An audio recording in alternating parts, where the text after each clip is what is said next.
From the cold and rain of Cincinnati to the blue skies and sand of South Beach, we're in Miami, Florida at one-year-old Marlins Park for Chicago Cubs baseball on the U. It's game one of a four-game weekend series.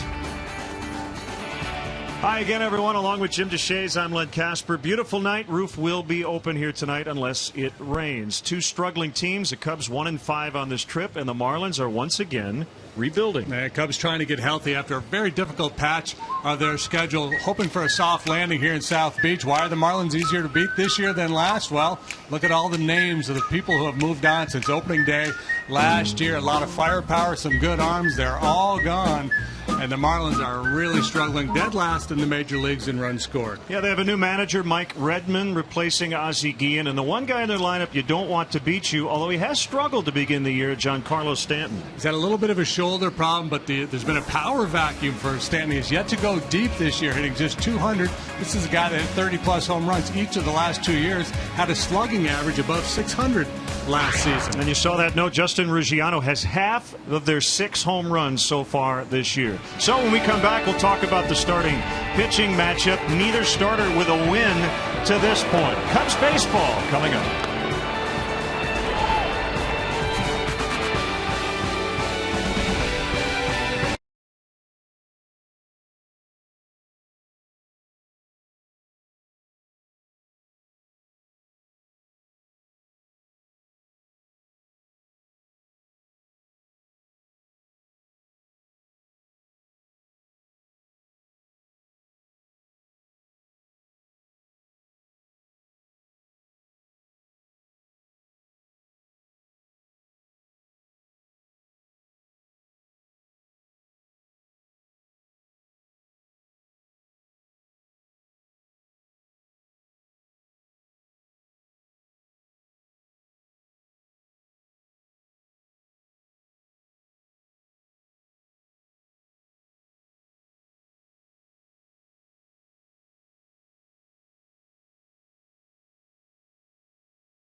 Chicago Cubs baseball brought to you by Bud Light.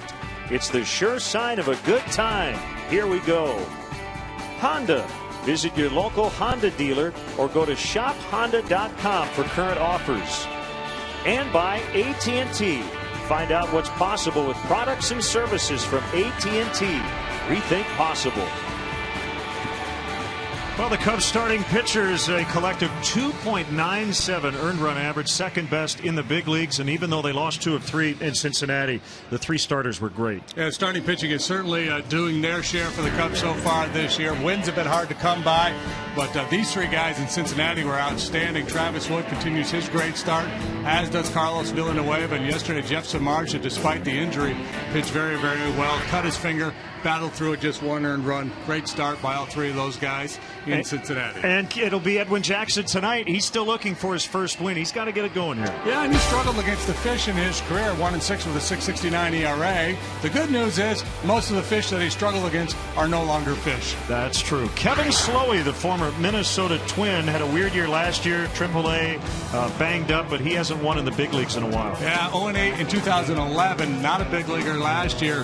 Very little run support this year. Just 1 run in his 4 starts when he's been on the hill. The Cubs look for their first win ever in this ballpark. They got swept here last year. We'll have the Cubs and the Miami Marlins to kick off a weekend set coming up next.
To you by Xfinity, your home for the most live sports.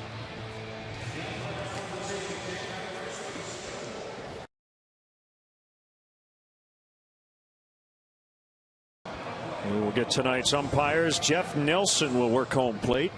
Jim Wolf is at first. Corey Blazer at second.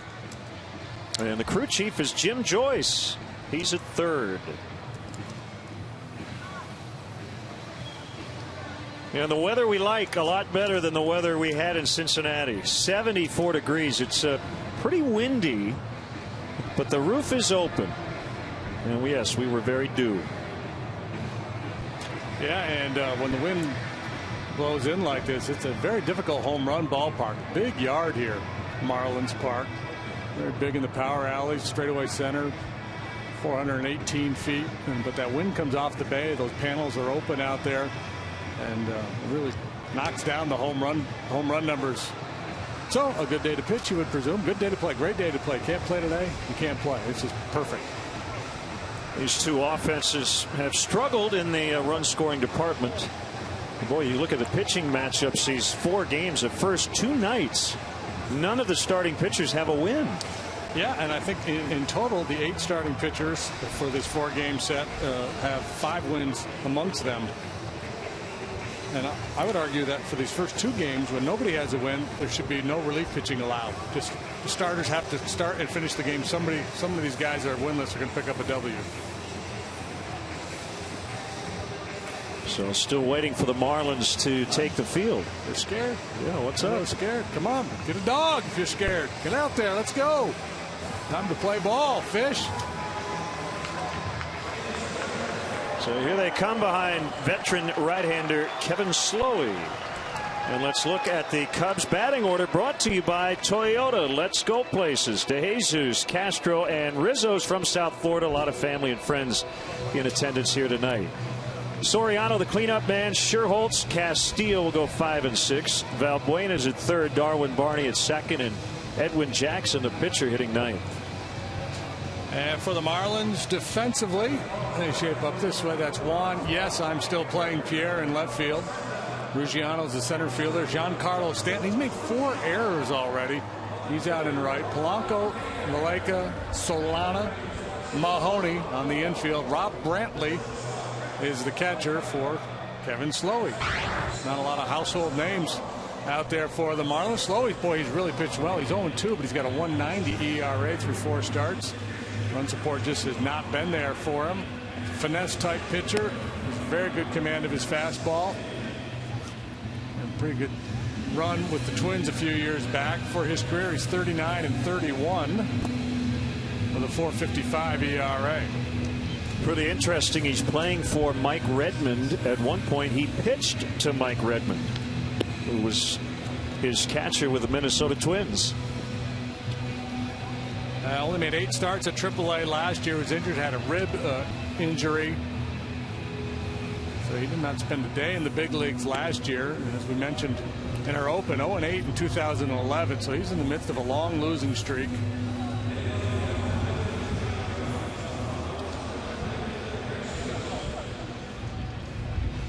So it'll be DeJesus, Castro, and Rizzo here in the opening inning. Cubs got swept here last year in their first trip to this new ballpark. What a difference. You remember, you guys came here. We came here very early last year. There was a lot of buzz around this team, the new ballpark. You had Reyes and Hanley Ramirez and, of course, Stanton. High hopes, big expectations. They had the crazy home run feature out there.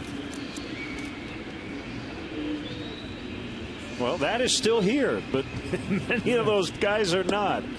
And we are underway low for a ball on DeJesus, who has faced Slowey a lot. That goes back to when David was a Kansas City Royal and Slowey was a Twin. 7 out of 20 with a homer and 7 RBIs against him, and he drives this ball out into very deep left center. Hits the warning track, then the wall. He's coming around second. He's going to put on the brakes. That is a leadoff double. Cubs looking to get healthy after a tough stretch of games. 17 consecutive games against teams with winning records last year. And all but one of them were playoff teams last year. Through that stretch, they went 4-13. So looking to get the jump on the Marlins early, and DeJesus does his part, driving this ball into the alley and left center. Talked about this park and the wind suppressing home runs, but a lot of room for doubles and triples out there. Big, spacious outfield. Starlin Castro takes a pitch off the plate outside. Yeah, fastball at 88 miles an hour. It's pretty much where Slowey will sit with his four-seam fastball. He throws a slider, curve, and a change as well. If you have any extra paperweights in your bag, would you pass them over? Stuff blowing around the booth. There's a strike. It's very windy. But I'd rather have the roof open and have it be windy. Yeah, given the conditions we've played in for the most part this year, I'm good with this.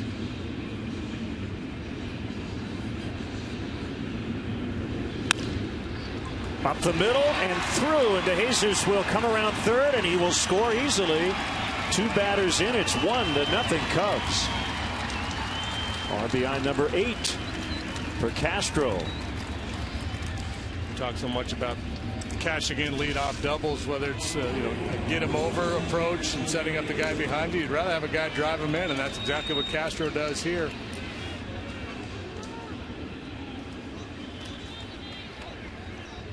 Well, we hate to keep belaboring the runners in scoring position, but with that hit, the Cubs are 5 for 40 on this trip. So a few more of those will help a lot. Now Anthony Rizzo, South Florida native.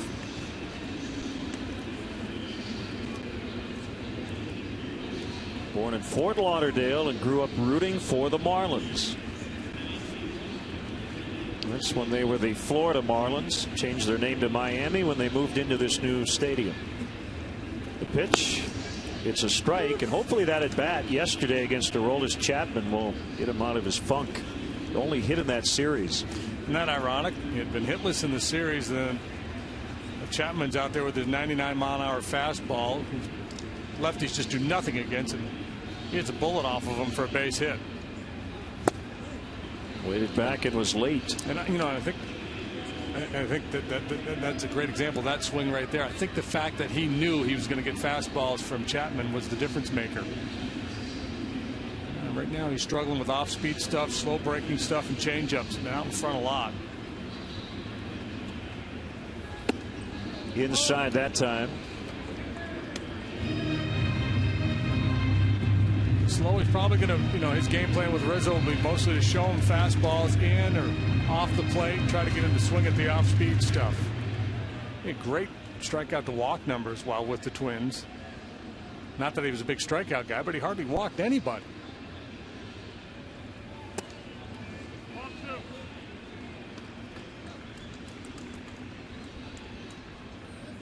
Plenty of seats available if you're in the area. You want to stop in.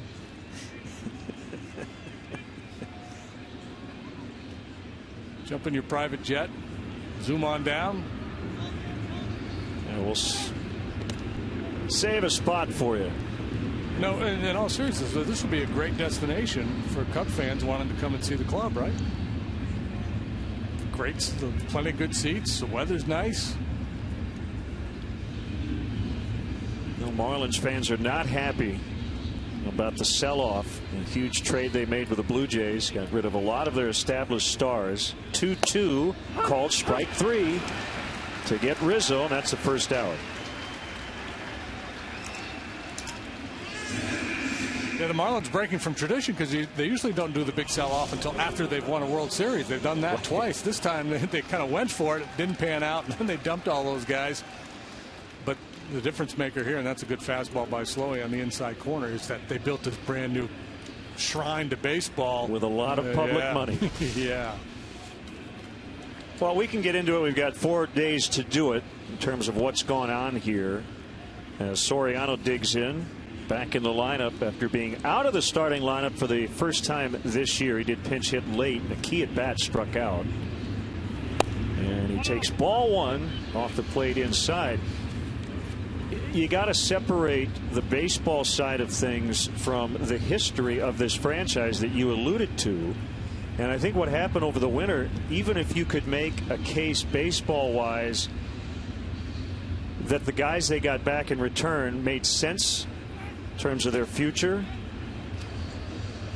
you still have to take into consideration the public relations aspect of it. And normally you don't want to do that, right? You want to make your baseball moves separate from the marketing and the PR. You just want to do what's best for your organization on the baseball side, but it's trickier here because of the stadium. That's a called strike.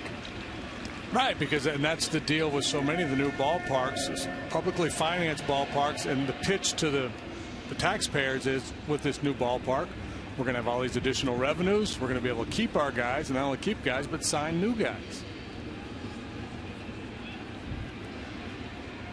1-1 the count. The Cubs with an early lead here in the first inning.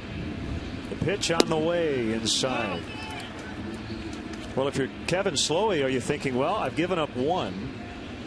I've only gotten 1 run of support from my teammates all year when I've been in the game. So he's probably thinking, I can't give up much more. Yeah, I mean, and that's obviously you don't want to take that defeatist attitude to the mound with you, but it does have a tendency to linger around in the back of your mind when you're going through a stretch like this. So not only is he not getting run support, but he's in the midst of this long losing streak. Hard to go out there, feeling really good about things, other than the fact that he's performed quite well this year. So you can take that. You can go out there with that 1.90 ERA in his back pocket and know that he's, at least for this year, held up his end of the deal through 4 starts. A 2-2 count on Soriano, and the pitch. We'll do this count again as it holds at 2-2. Second round pick out of Winthrop University in 2005 of the Minnesota Twins. Last year, 8 starts at AAA in the Indians organization. A broken rib ended his season in mid-May.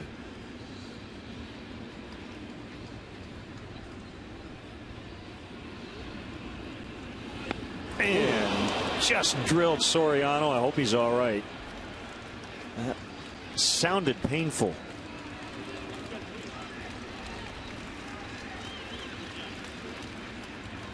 Yeah, I'm not sure where it got. Did they get him in the ribs, or was it down lower? Hit him on the belt. Looked like him written. Hip bone? Yeah, that's going to leave a mark.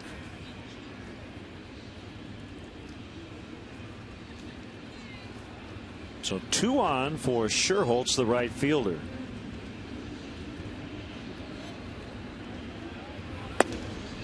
On the outside corner.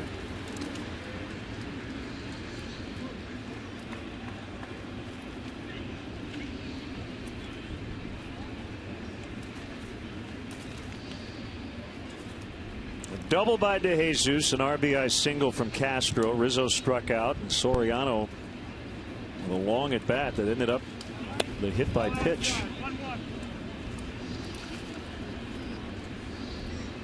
So his last full year in the big leagues, 2010, or yeah, 2010. He made 28 starts, 13-6 that year with a 4.45 ERA. Fly ball pitcher gets a lot more outs in the air than he does on the ground. There's one in the air. Juan Pierre going back right at the edge of the track. He hauls it in for the out.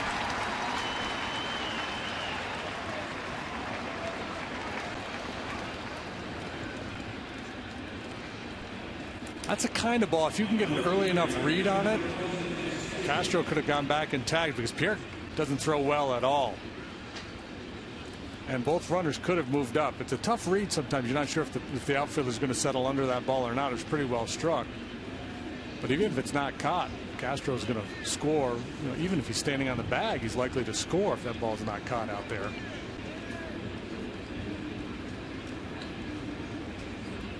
Wellington Castillo turned 26 yesterday. Deoner Navarro got the start 2 nights ago.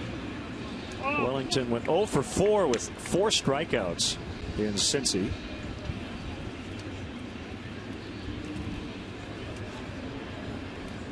Off to a very good start. Well, and again, you think about how this inning started. Yeah, you're happy to get one, but you feel like this is an inning you like to hang a crooked number. You got a finesse pitcher on the mound, on the ropes a little bit, trying to pile on before he gets settled in.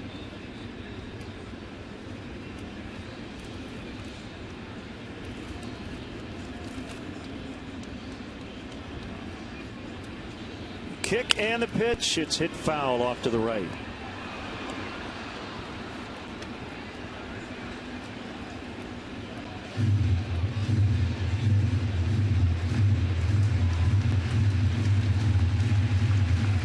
Slowy's been at his best so far this year, though. He's been able to pitch around traffic. Opposing hitters hitting 175 against him with men on base. Sharply hit ground ball to Valleca. Chris Valleca, the shortstop, gets Castillo, and that's it. Cubs get a run, though. DeJesus starting it off with a double, and then Castro knocking him in. Cubs 1, Marlins coming up. Spanish, Asian, Indian, Jamaican, black, white.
Starting lineup scoring runs has been a big challenge. 54 runs last in the majors. Juan Pierre is back with the Fish struggling to start the year. Polanco, Stanton, Joe Mahoney's at first, Ruggiano in center, Rob Brantley's the catcher, Valleca at short, Solano at second, and Slowey on the mound.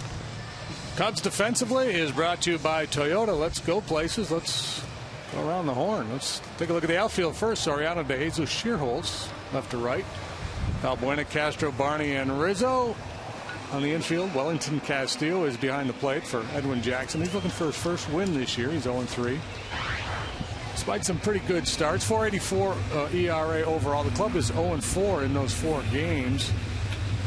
Last time out, he was victimized by a little sloppy defense in Milwaukee.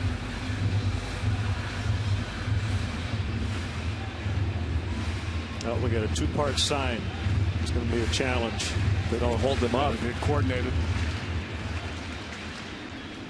So former Cub Juan Pierre is back with the Marlins, leading off. And his 1,900th career game.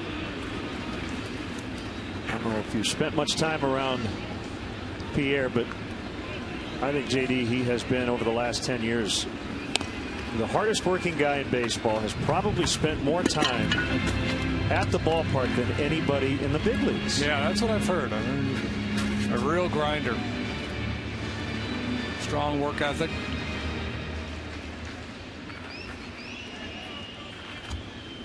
It's only 35.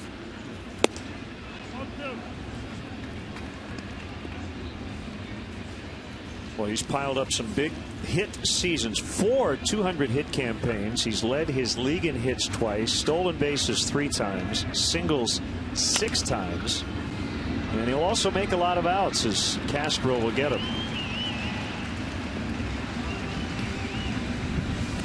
Ted doesn't walk much. Because he's been such a high average hitter throughout his career, he's been able to maintain a pretty decent on base percentage. So he's been a good fit, especially back when he could really run. Last year he still stole 37 bags.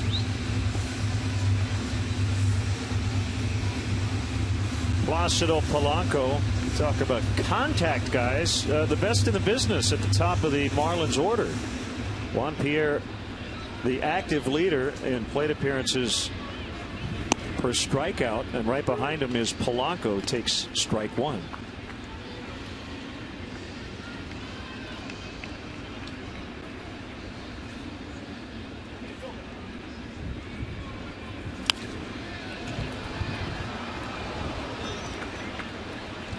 We are reachable. Len and JD at Tribune.com, Facebook.com, Twitter.com. All the .coms are covered.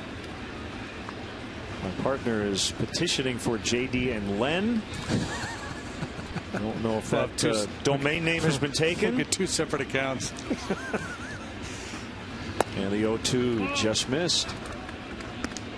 So what'd you do today? We're staying over on the beach, and nice day. Yeah, did you get outside a little bit? I did a little reconnaissance. Good. Walked around, left the property, wandered around, found out where the good places to eat were, and wandered back to the pool, had a little lunch. Went and stood out and looked at the beach. Thought, that looks good. Maybe tomorrow. Maybe a little coffee on the beach tomorrow. I'm not going to go run the beach like you do. It's not part of my program. Right. Well, you do come down here, especially this time of year, and for part of the time you're here, you feel like you're on vacation. But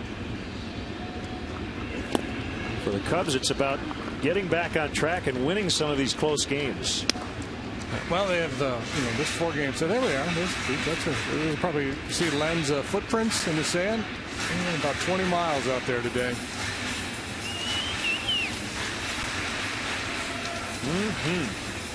I was the guy with the floppy hat and the metal detector. With the jean shorts and the black socks. That was me. 3-2 on the way is high. Ball 4. Yeah, so we talked about that tough stretch that they're just coming off of. They got 4 with the Marlins. Then the Padres are in for 4. chance to get healthy. Not that, you know, those clubs are probably thinking the same thing because they're playing the Cubs and they're looking at the Cubs record. But there's no doubt that the schedule is softening a little bit here for a few days, and you want to take advantage. It's like, you know, you've been doing the Sunday crossword all the time, and now you go to a Monday USA Today crossword. Here's Stanton, and he takes a strike at the knees. Yeah, the Padres off to a very, very sluggish start. They're not pitching. That's something that they always count on in San Diego, and they're not getting it. Swing and a miss on a slider. Well, that fits the description. We were talking to some folks here, and they said he's been swinging and missing at sliders a lot. He pulled off of that one. But, you know, probably not panicking, because look at where he was a year ago. Hadn't gone deep by then either. Ended up with 37. Led the majors with a .608 slugging percentage last year. That ball just hit so hard, Castro could only get a glove on it, but could not corral it. But he was hurt. Was he hurt early last year? He had right knee surgery, I think middle of the year. Okay. Missed about a month. Yeah, he is so strong. The ball just comes off his bat with a little more juice than the average guy. Well, in one of the opens you didn't see, I called him Mike. He is Giancarlo Cruz Michael Stanton. He used to go by Mike, but I think it was last year he told everybody he would prefer to be called by his real first name, Giancarlo. That's much cooler, right? Yeah, that's a brand name. You become Giancarlo Stanton. And he wasn't the first Mike Stanton in big league history, so yeah, a little more unique, I suppose. Joe Mahoney, the first baseman, takes ball one outside. The Marlins have some injuries they're dealing with, including Logan Morrison, coming off knee surgery. He'd normally be at first. Adeiny Echeverria would be their shortstop, but he has a bruised elbow, and they've got a couple of starting pitchers out as well. Nate Eovaldi and Henderson Alvarez. I was talking with their manager, Mike Redmond. He said, you still have to play. Everybody has injuries. Not an excuse. Yeah, you're absolutely right. But, you know, we talk a lot about advanced statistics in WAR, wins above replacement. It seems like the Marlins have a lot of replacement level players. Hit foul by Mahoney. Yeah, good solid AAA guys. Probably really would have a hard time sustaining everyday play in the big leagues for any length of time. Mahoney probably fits that bill. He's 26 years of age now. He never really hit for a lot of power throughout his minor league career, and that's what you're looking for from a corner infielder.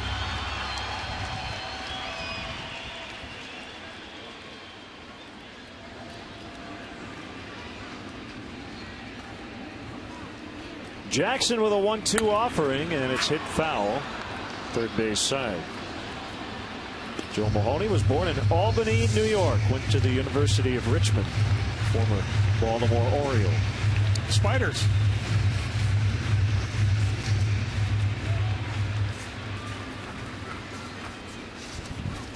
I wonder what the roots of that are. Why that school nickname would be the Spiders. Yeah. Probably some historical relevance to that.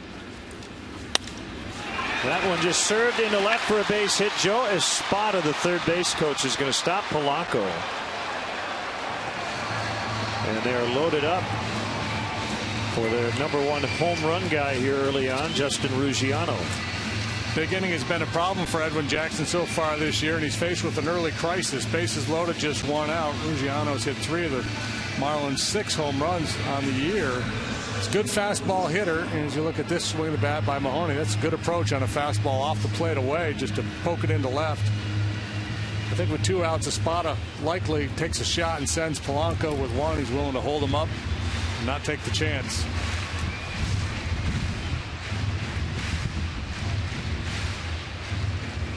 So Ruggiano with 3 of their 6 home runs.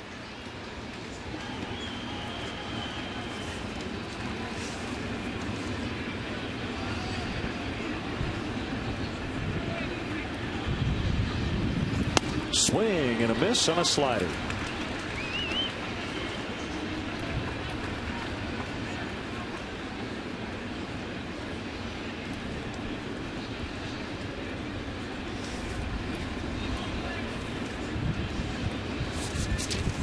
Ruggiano was fantastic in 91 games last year after being acquired from Houston. 0-2. Houston, I believe, claimed him a waiver claim in spring training early in the year anyway, and they had him down at AAA, and he put up huge numbers there, but they didn't call him up. And I don't remember exactly the deal that sent him over here to Miami, but you're right, he really lit it up. At .313 with an OPS of .909. Jackson's 0-2, and he struck him out. A big second out for Edwin. Under duress, a pitcher will lean on his best pitch. For Jackson, it's the slider, and he threw a couple of dandies in this sequence to Ruggiano. That one disappearing out of the zone.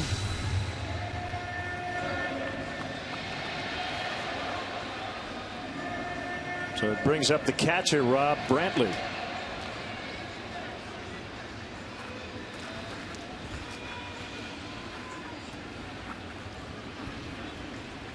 Left-handed hitter, and he takes a pitch low for a ball.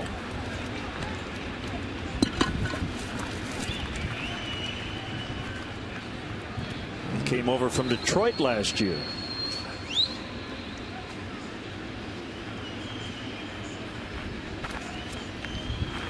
Getting an opportunity to claim the job as the #1 catcher here, just 23 years of age.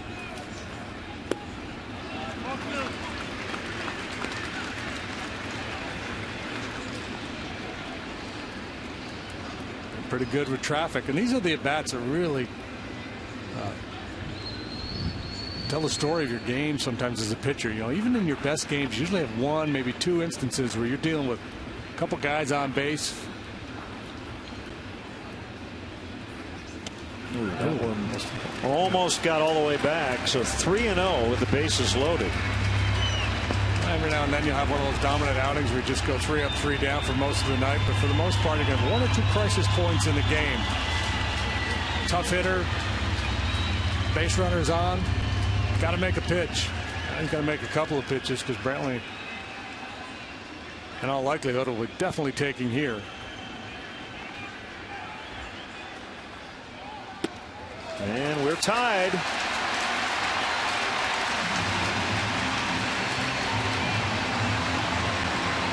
But Brantley gets an RBI and doesn't have to swing the bat.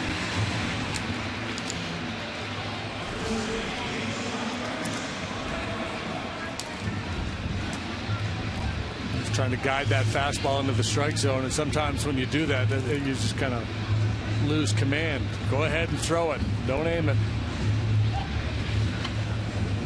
Chris Valleca, you may remember him as a Cincinnati Red. Third-round pick of the Reds in 06. 49th pitch of the first inning combined, and it's a called strike. Slowey had to work hard. He gave up a run. Jackson forcing in a run with his second walk.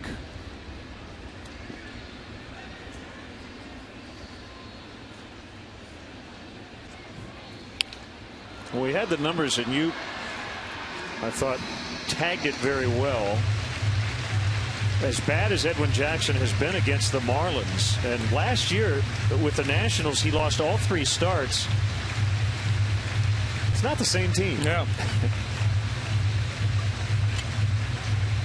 And so unless, you know, he just has an aversion to this part of the country or the color of their uniforms, it shouldn't matter, right? The fact that he struggled against the Marlins in the past, it's different players. Trying to put away Valleca, fouled off. Still 0-2.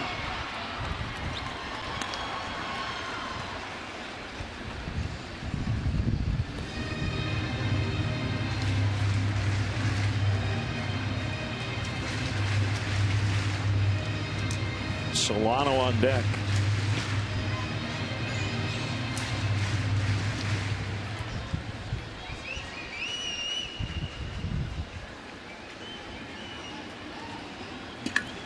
Two hits, two walks. Here it is. Another foul.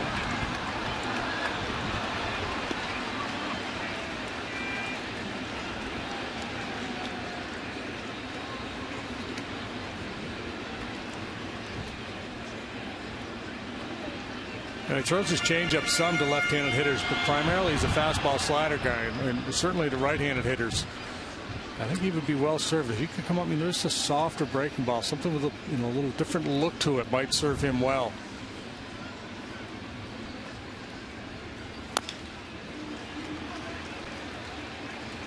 The fastball slider combination kind of stays on the same plane. He's trying to throw his fastball down in the zone and his slider as well, so the hitters can kind of look hard, look down. So if you're trying to finish off a hitter here and you have his stuff, you got to either go off the plate with that slider, bounce it, trust your catcher to block it, maybe elevate a fastball, go way up, see if you can get him to chase.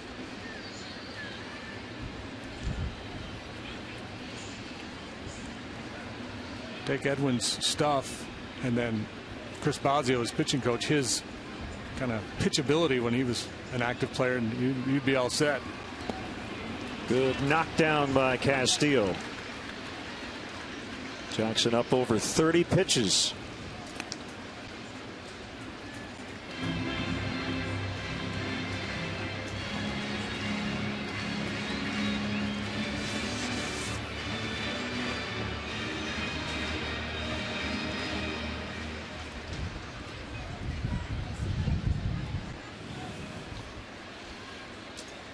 Position players have to maintain their focus. Long inning like this, got to stay sharp.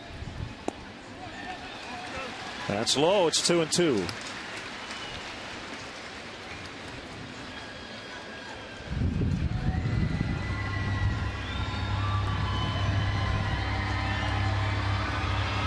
Especially in the outfield, and especially near the Clevelander club. It could be a bit of a distraction.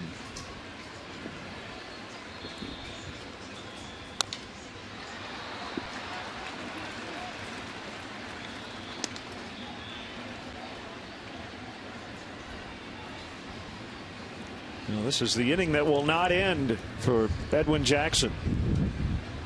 Just can't come up with that put-away pitch.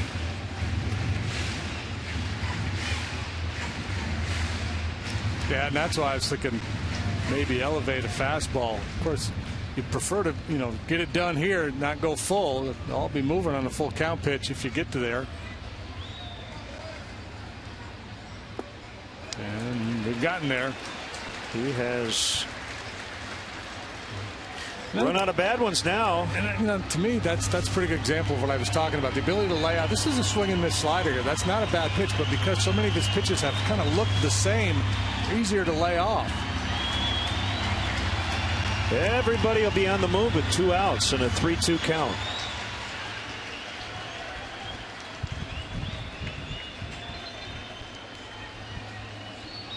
Jackson gets a sign. Here it is. Swing and a miss to finally end the inning. They tie it up, however, on a bases loaded walk. It's 1-1.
Cubs baseball is brought to you by Bud Light. It's the sure sign of a good time. And here we go.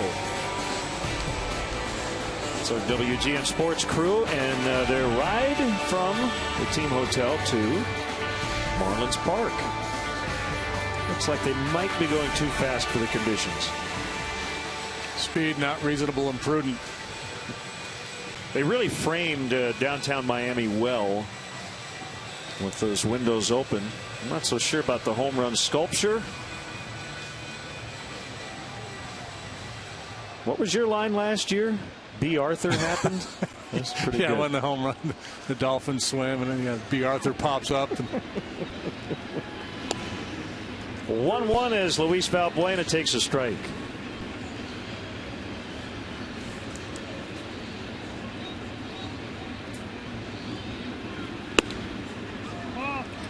One and one.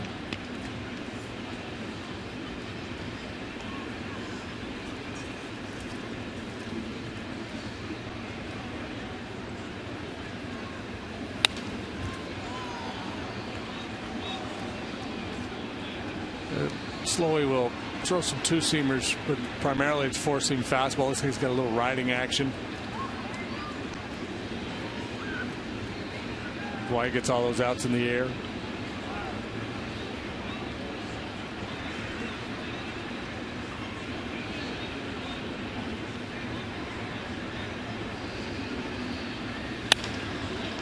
That will land foul.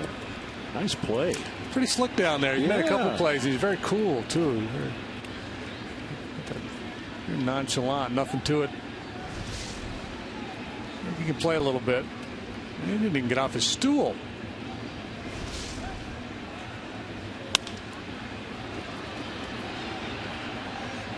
Pirates continue to play well. They took the final 4 games in their series in Philadelphia. 6-4 winner today. They've won 10 of 13. We're trailing fairly late in that game too, I believe. I saw 3-1 at one point. Gabby Sanchez, former Marlin, homered, knocked in 3, and Garrett Jones had the go-ahead 2-run double. They scored 2 in the 7th, 3 more in the 8th. Banged out 14 hits. Phillies are now 9 and 14. Pirates getting great work from their bullpen. Charlie Manuel got ejected for the first time this year.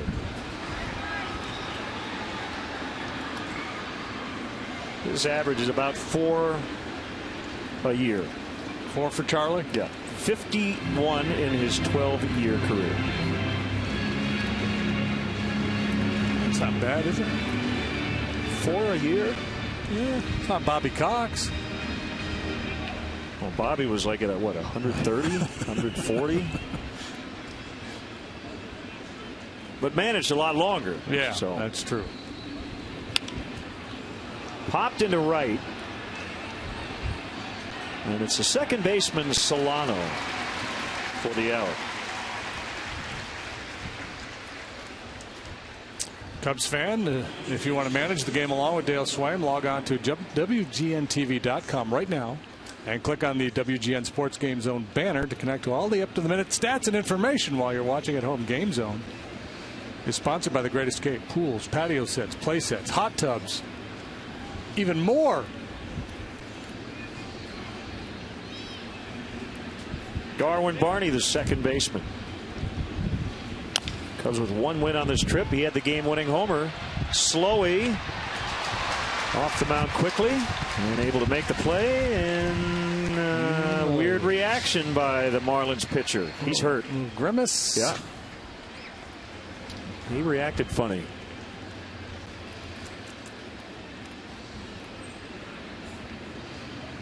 Well, if you were looking to bunt for a hit, that would have been a heck of an effort. A little swinging bunt. Slowey gets it with the bare hand.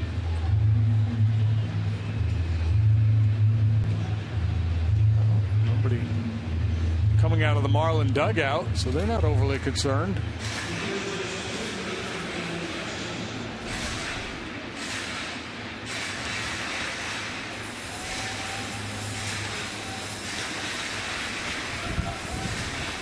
Jackson with 2 outs.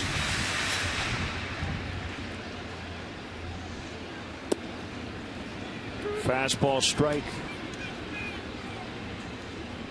And we're 1-1 going to the 9th in New York. The Dodgers got 2. The Mets got 1. And so the Dodgers win 3-2.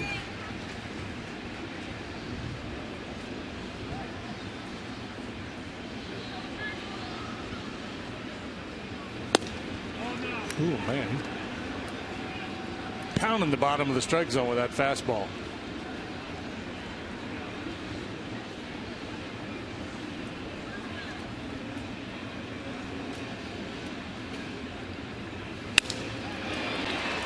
And it's caught by Solano. So Jackson lines out, and the Cubs go quietly in the 2nd.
An awesome view of Wrigley Field from the Budweiser Bleacher Suite. The Bleacher Suite features a sports bar atmosphere with new TVs, high top tables, and windows that open to give you the atmosphere of the bleachers in your own private room. The suite can hold up to 100 guests, includes food, drinks, and parking. For more information, visit Cubs.com/suites or call 773-404-4200. A 1-1 tie as Jackson tries to settle in. Hey, we've got to update Cub fans on that crazy play in Milwaukee when Gene Segura was at second and stole first. We have found out officially now from MLB that that should not have happened. Jason Stark from ESPN.com, and I believe we have a link to it on our blog, explains the rules that the umpiring crews from now on will utilize when that situation pops up. Essentially, if you're at second base and then the next pitch is thrown, under no circumstances are you allowed to run in the opposite direction. Can't go to first. Yeah, it's not like football where you can lose yardage. You can't go backwards. Lined into right. Donovan Solano is aboard. And don't forget to check out Len and JD's baseball blog at WGNTV.com. Sponsored by Jeff Vukovich, your nationwide insurance agent, serving the area for 34 years. To join the nation, contact Jeff at JeffVuk.com. Nationwide is on your side. My post is about the new Miami Marlins manager, Mike Redmond.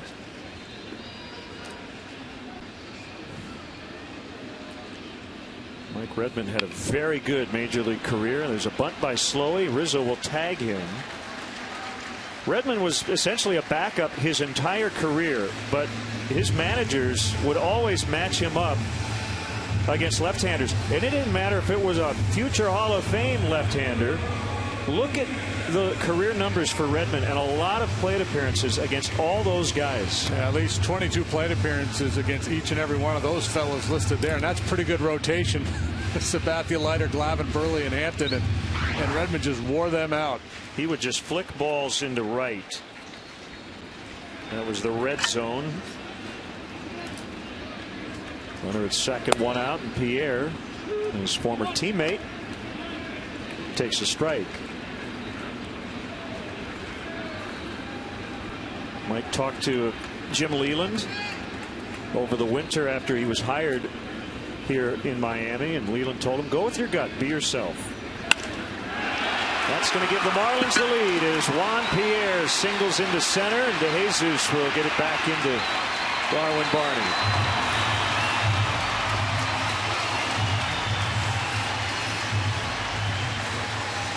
Good execution by the Fish. Solano with the outfield single. Slowey gets him over. Pierre lines this base hit. And you see how shallow and David was playing the other way for Pierre. This ball almost splits the gap there, and he probably would have ended up on third base. But DeJesus able to cut it off and hold him to a single. Pierre 3 out of 4 in the stolen base department. He's 6 away in his career from 600. Stole 68 bases as recently as 2010 with the White Sox. And Jackson will fire over. Well, they got a great double play, or excuse me, hit and run combination here with Polanco and Pierre. Polanco's such a good handler of the bat.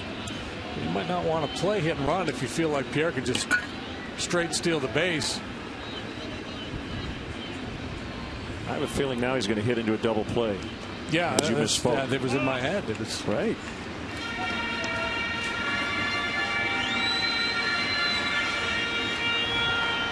Got a good count now if they want to put a play on. Polanco's the kind of guy you like hitting in that 2-hole if you have a base stealer ahead of him, because he's willing to take some pitches to allow that guy to steal. He's not afraid to hit with 2 strikes.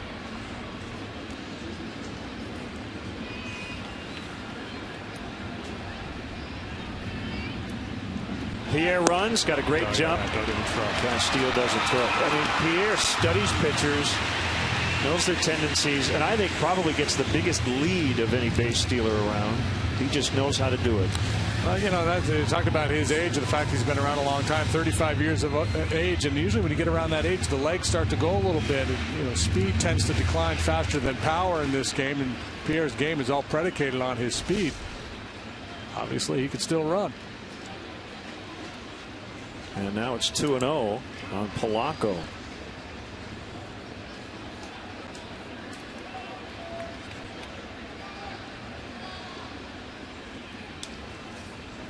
So inching toward another milestone, number 595 for Juan Pierre.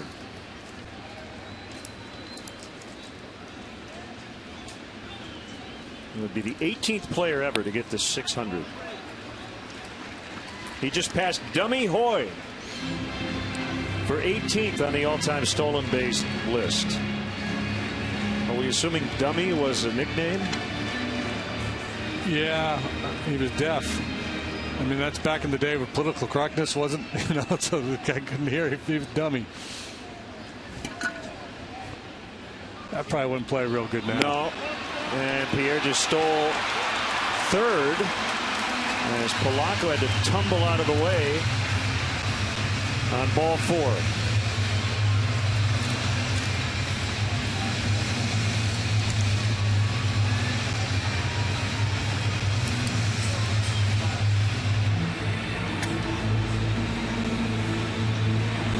Castillo tries to go behind Polanco to make that throw. Ultimately does not throw the ball.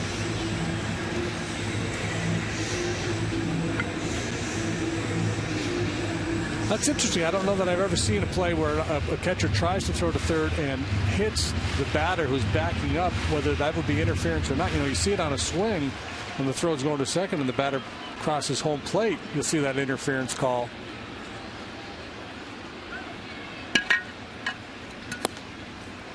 A slider for a strike. By the way, Jorge was William Ellsworth, 5'6", 160.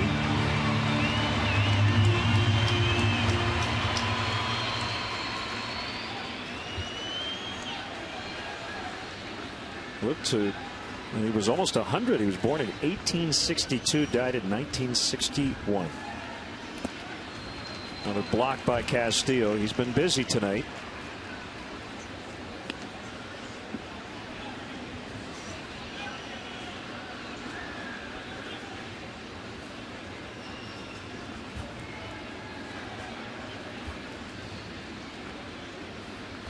So according to legend, he was the reason umpires used hand signals, although that has been disputed by some.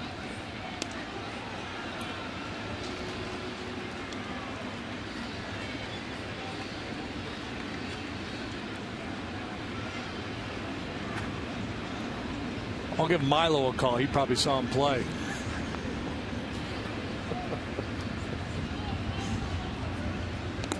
Jackson going over there with intent. Those aren't just show me pickoff moves. Trying to be quick and putting a lot on that throw. Yeah, Rizzo, I think, showing Polanco.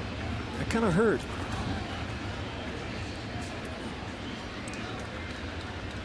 Well, we talked in the first inning about being in a crisis situation. Here he goes, boom, right back at it in the second. A couple of guys on with Stanton up there. See if they can turn it here now. Castro backed up, and that'll only allow them to get one. So Stanton gets an RBI on a fielder's choice. It's 2-1. I think Castro backing up is a function of the first ball that was hit. You know, you hit it so hard in that first inning. And I think Castro was bound to determine the ball's not going to get by me this time.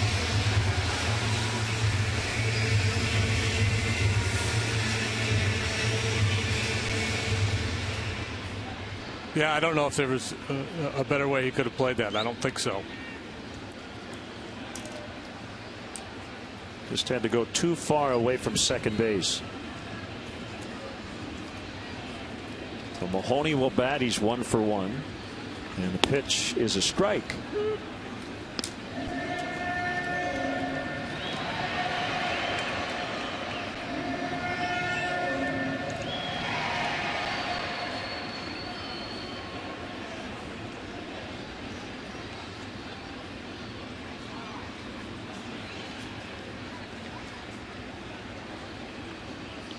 Jackson ready, hands high in the set position. This is golfed high in the air, not deep, left field, and it's Soriano coming in to end the inning.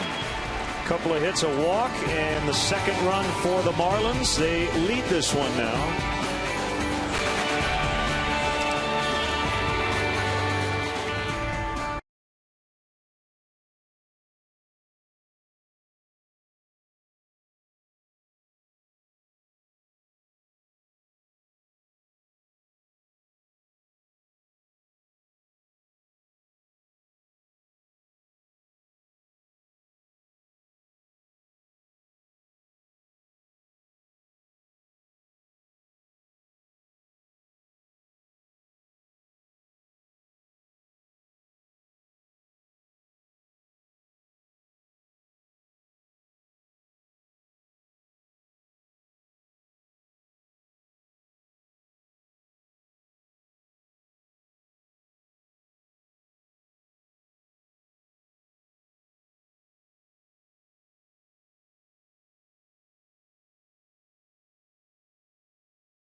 Time now for our AT&T U-verse replay of the game. Pretty neat moment. Alex Maldonado gets a chance to throw out the first pitch. Little did he know his older brother, Steven, private first class, serving in the United States Marines, was the catcher. So back from overseas, not sure where he came back from, but the family reunited. Find out what's possible with products and services from AT&T. Rethink possible. That's pretty cool. Yeah, that was neat. It was fun to watch Steven go out behind the plate. And crouching down, had his head down, put the mitt up in front of his face when his younger brother was getting ready to make the pitch, so he couldn't see him. Cubs trail by 2. Marlins with 1 in the first to tie it, 2 in the second to grab the lead. And the second time through for Slowey.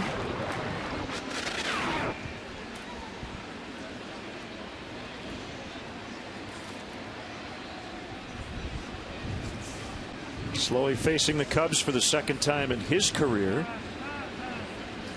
As a Twin, he beat the Cubs at Wrigley in '09. But again, a lot of different players.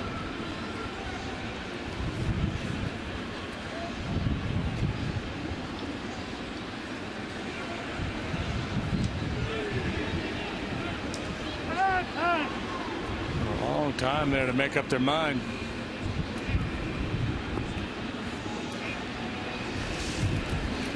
Here's the big reveal. His older brother peels the mask. His younger brother, I think, was a little shit, didn't know how to react. It was a delayed reaction.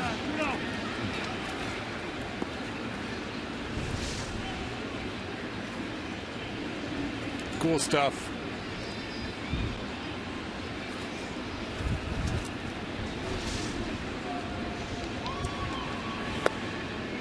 Three balls, no strikes. The brother's just playing a little catch at the ballpark.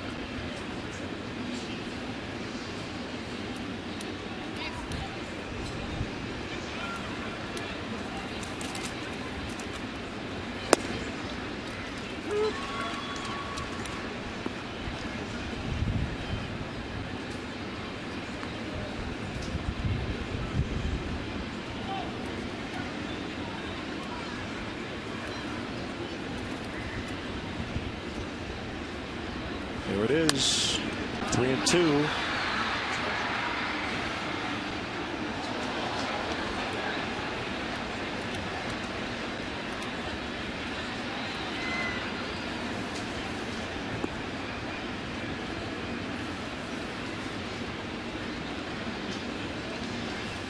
Castro next, and then Rizzo.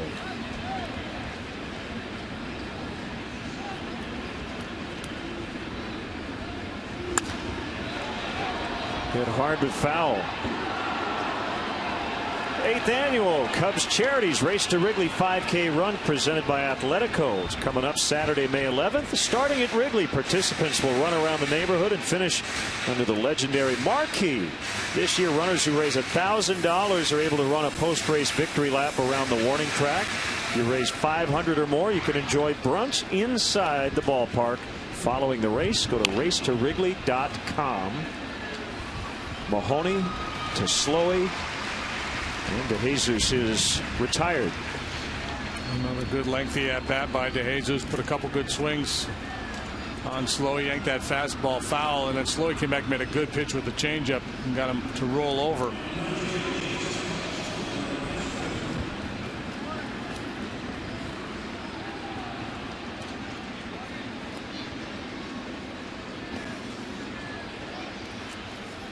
Bryce Harper has hit his 8th home run. And the Nationals lead Cincinnati 6-0. They're in the middle of the 4th. Espinosa's also gone deep for Washington. I suspect Harper went off the board pretty quickly in fantasy drafts this spring, huh? Yeah, I would guess Harper and Trout and Cabrera be right up near the top of that list. Castro to right. Stanton not playing deep. Pretty easy play for him. Kansas City got 5 in the 10th and beat Detroit 8-3. Did you see Jose Valverde last night get the save? I did, yeah. He's throwing 93. Boy, he takes a long time. He's Jonathan Papelbon-like at this point. Time, yep. A grand slam by Alex Gordon in that 5-run 10th. That's the first place Kansas City Royals. Justin Verlander has a thumb blister and had to leave early. And a home run for the family.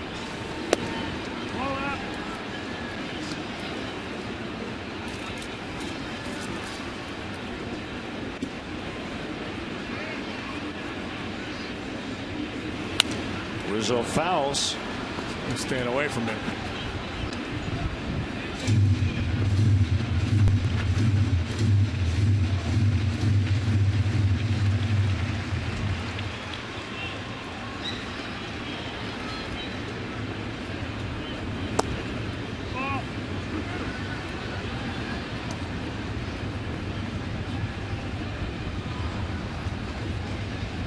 Soriano will only bat if Rizzo reaches. Swing and a miss to end the inning. Slowey has settled in nicely. 8 in a row. He's retired and he's leading 3-1.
Join the Cubs on Wednesday, May 8th for the Chicago Cubs Charities Pink Out, presented by Advocate Healthcare. In an effort to celebrate survivors and raise breast cancer awareness, we encourage all fans to wear pink to the game. All fans in the Budweiser bleachers will receive this unique pink Cubs hat as they enter the gates. Cubs.com for tickets and information.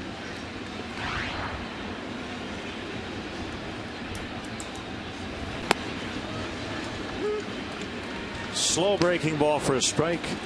Justin Ruggiano struck out with the bases loaded in the first. Rob Brantley would pick up his teammate with a walk.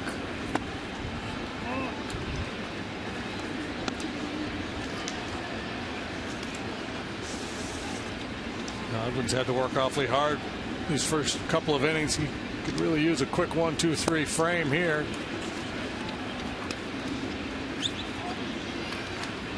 It's a bit of a threshold for the Marlins. 17 times in their first 21 games they've scored 3 runs or less. 13 times it was 2 or 1 or none.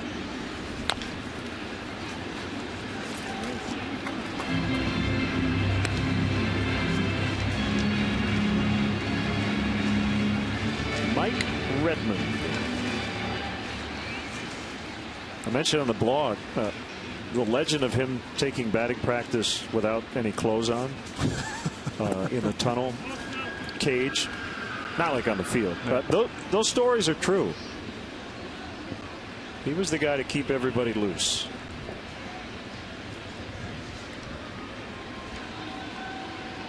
Had been managing in the Toronto minor league system prior to coming back to the Marlins. As Ruggiano whiffs strike 3. 94 with sink that time from Jackson. It's pretty nasty here. Wow. Yeah, you need those guys. You need a couple guys on your club that can keep things loose when the ship is sinking a little bit. Got to have a little fun. Brantley tied the game with that bases loaded walk. And on the outside corner for a strike. Perry Hill, longtime infield at first base coach, back with the Marlins. Told me before the game he had another opportunity he was considering and probably would have accepted that offer, but needed one more day to think about it. And then Mike Redmond called him and said, "Hey, Perry, I'd love for you to come back to Miami and be my first base coach." He said, well, 10 years ago, Mike Redmond and Mike Lowell, line shot caught by Darwin Barney. The Gold Glover with a Gold Glove play. Well, they got some dirt in his eye as a result. And nobody appreciates that more than Perry Hill. He's an infield guru. And if you appreciate infield play, you'd like to watch Darwin Barney play the game. And that's spectacular.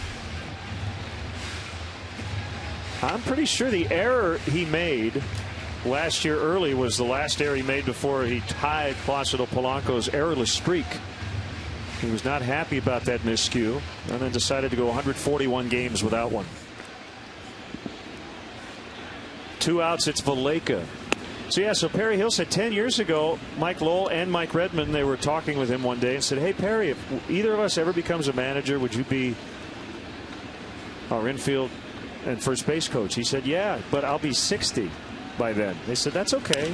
Well, Perry's 61 and Mike Redmond remembered. Pretty cool. Jackson goes 1-2-3 for the first time. It's 3-1 Miami.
Wrigleyville Rooftops has premier seating for up to 200 guests for corporate gatherings, family reunions, and bachelor or bachelorette parties.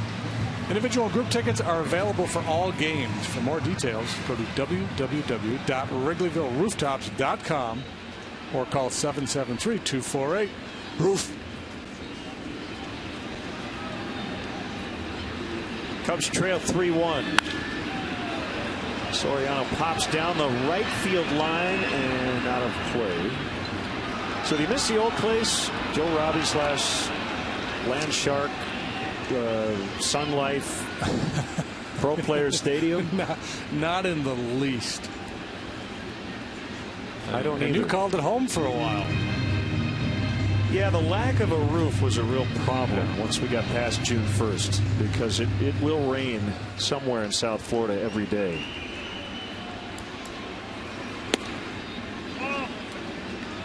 And you get past all the other stuff surrounding this franchise. This is a very nice ballpark.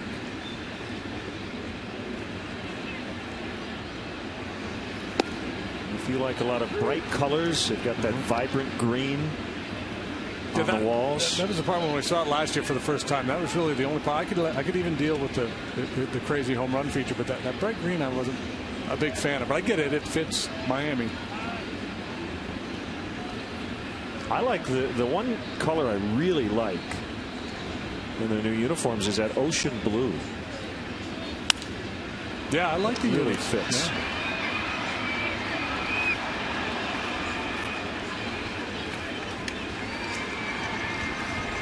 And then there's that.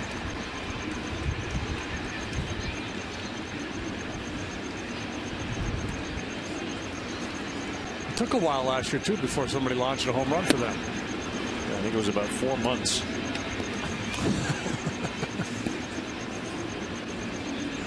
They're still figuring out how this park will play. Pretty deep. 418 to almost straightaway center, just to the left of it.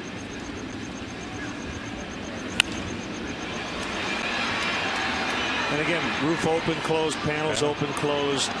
Very breezy tonight. Not a factor with the roof and the panels closed.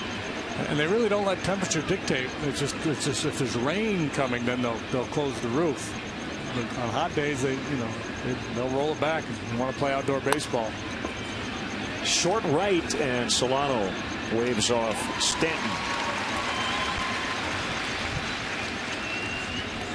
I would think in the heat of the summer here, if it was all buttoned up, the ball would carry pretty well, because the wind is almost always coming off the bay. When it's open, that's always going to be, almost always going to be pitcher friendly. Yeah, that was the other part of the old place. Day games, once you get into June, July, August, people just can't sit in the sun when it's 92 degrees out for 3 hours. You can't. And that's why you got to have some air conditioning and a roof. And that's why in Arizona they play a lot of those rookie league games in the morning, and here too.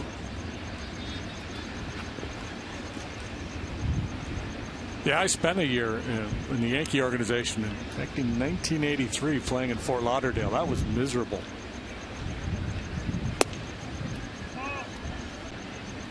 I bet you got loose quickly, though. Got loose, and it was organizational policy that you had to wear sleeves to pitch, because that was back when the thinking was you would hurt your arm if you didn't wear sleeves. And they issued these like wool sleeves, so it was about 140,000 degrees. Sherholtz went. And I used to wear glasses, and they would steam up. And my infielders just get so mad because about every third pitch I had to pull a sanitary sock out of my back pocket and clean my glasses and put them back on and then pitch.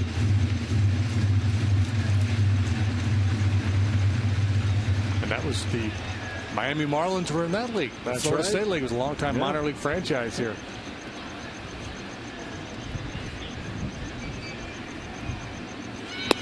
Outside. They had a stud young catcher by the name of Benito Santiago. Satchel Paige actually pitched for the Marlins back in their first season, 1956. Bill Veeck recruited to help launch and promote the club, and they would play in that Florida State League for a couple different stints, as you alluded to.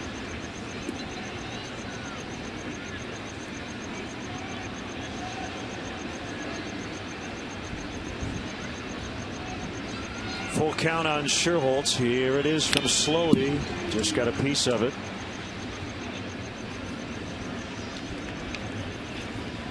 See Wellington Castillo off to the left, right in front of the aquarium. Oh, I forgot about the aquarium. Yeah.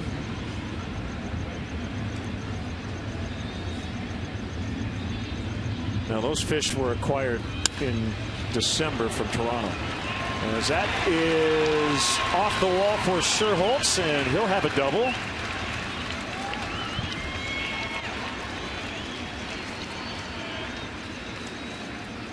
Breaking a streak of 9 consecutive, retired by Slowey. Trying to go in with a fastball, and it's down and in a little bit. And he just buggy whips it.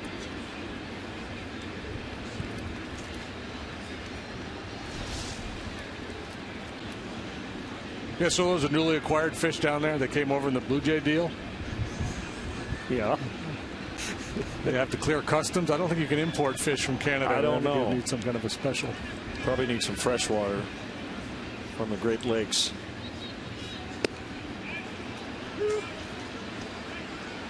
Okay, we need your expertise here. What are we looking at? Not much of a fish guy, Len. I don't know.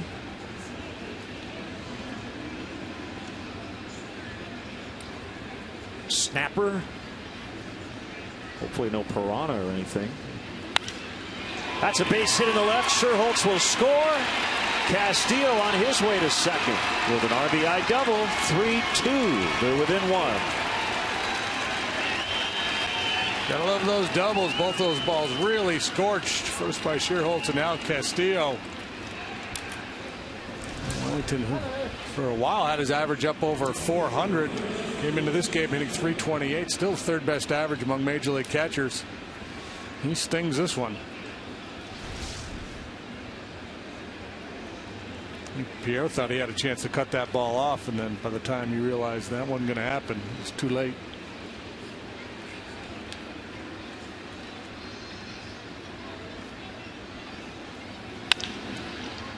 Sharply hit grounder to Solano. He'll get Valbuena with Castillo, the tying run 90 feet away. There are 2 outs.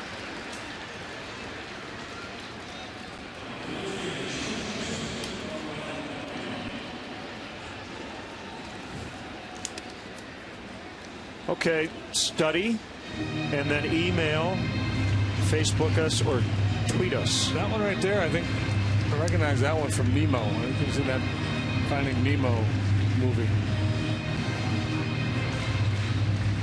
What was the fish from Naked Gun? The one that clamped down to Ricardo Montalban? Like a lionfish?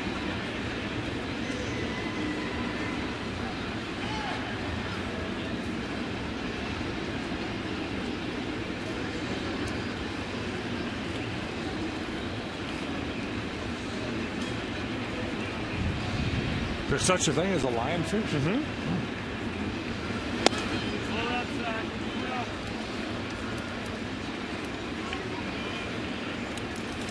Well, he's got pitcher on deck. He's being very cautious here to Darwin Barney. Trying to clip that outside corner. This is interesting at bat. This is one of the tough things about it being an 8-hole hitter. You want to try to drive that run in, but you don't want to go too far out of the strike zone and just make it easy on the opposing pitcher. And the fact that Edwin Jackson can handle the bat a little bit changes the dynamic some. JD, that's a swordtail, the strike one, in case you're wondering. 3-1 with Jackson on deck. Well, I was a little bit surprised that Slowey was as aggressive with the 2-0 pitch as he was. He pretty much pumped it right in there for Barney. He took it, so he may be inclined to challenge here 3-1. And this is, again, with a man on third base, a pitcher on deck. You're looking to swing the bat here.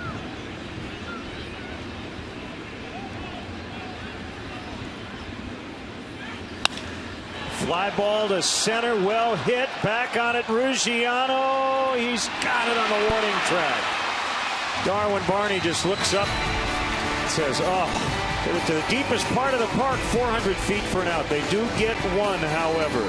3-2, Fish.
Let's take a look at the Cubs' Ford upcoming schedule. We're on WGN tomorrow night at 6. And then this long road trip will wrap up on Sunday afternoon. The Cubs will then be home for about a week and a half. Ford, go further in any one of Ford's many fuel-efficient vehicles. Check out America's freshest lineup at your local Ford store or at localfordstores.com. Wellington Castillo, RBI double. Darwin Barney hit one really hard, but for the third out to deep center. Yeah, they got good swings of Slowey in that inning, didn't they? A couple of ringing doubles and a bolt off the bat of Barney.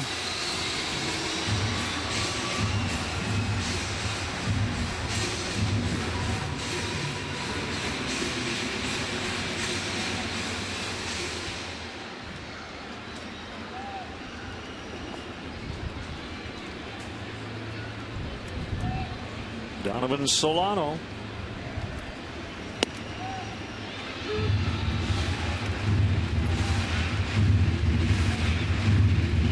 Single and the go-ahead run in the second. We're now in the bottom of the fourth.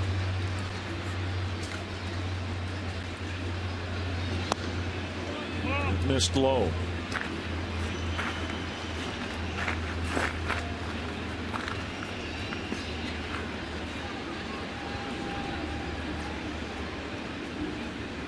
Matt Garza feeling better. And we'll play catch at some point over the next couple of days. And hopefully we'll be able to make that rehab start for AA Tennessee. Not too far down the road.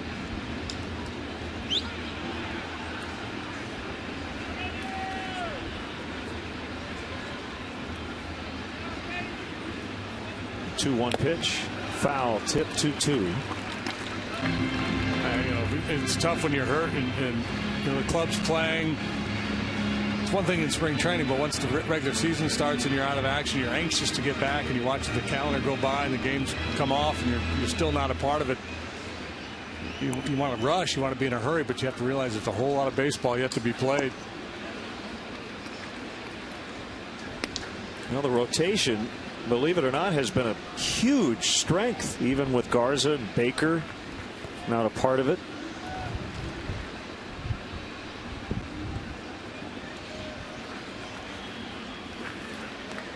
Scott Feldman has struggled.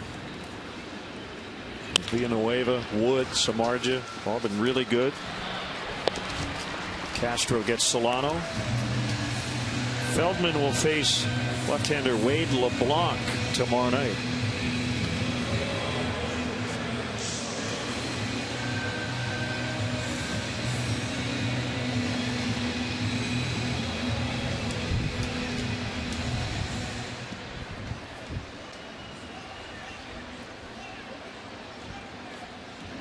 You got an extra 20 grand laying around? No. You could put in a bid for Brett Saberhagen's 1985 Cy Young Award. It's got it up for auction. You know, it's funny. I don't know what the Cy Young Award looks like. Is it a plaque or is it a trophy? It's a plophy. It's a combination of both, I believe. I saw Mike Scott one when I saw it on his mantle. I don't remember. It was a long time ago when I saw it. You're right. I just looked it up. It looks like it's a hand with a yeah. There's a ball. It's holding a pitcher's ball. grip. Yeah.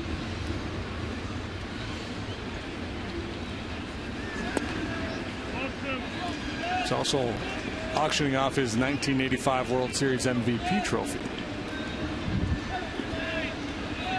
Is this because he just wants the money? Is it for charity? It's going to his foundation and 4 children. Because that means his children. So a little of both. A little to the kids, a little bit to the foundation. And a lot of guys have been doing this lately. Jim Palmer auctioned off a bunch of stuff not long ago. You thinking about getting rid of yours? Or? You kind of led me there. I'm sorry. It was... You know, everybody gets hurt in good comedy, right? I wonder what I can get for my 1985 Columbus Clipper International League Championship ring.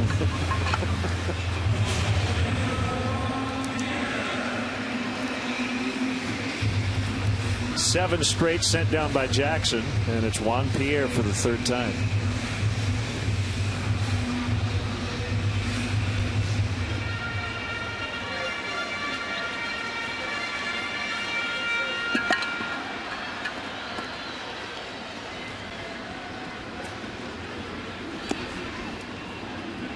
And the dirt, ball 1.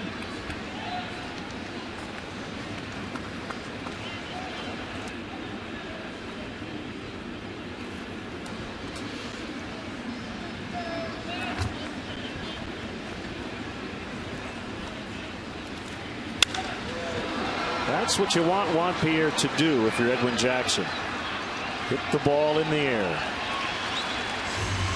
They go down in order in the 4th. It's 3-2 Miami.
Fifth Third Bank, creating contemporary solutions for a better banking experience for everyone. Fifth Third Bank, the curious bank. Member FDIC. Kevin Slowey and Edwin Jackson both looking for their first win with their brand new ball clubs. And right now Slowey leading 3-2. And a strike to Jackson.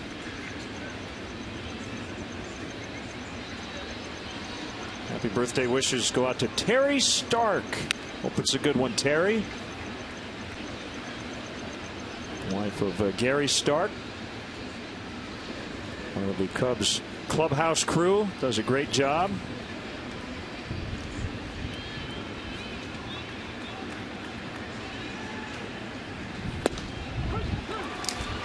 Didn't have to be.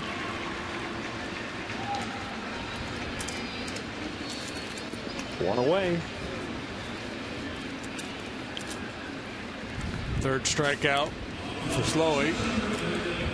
Got Anthony Rizzo twice, and now Edwin Jackson.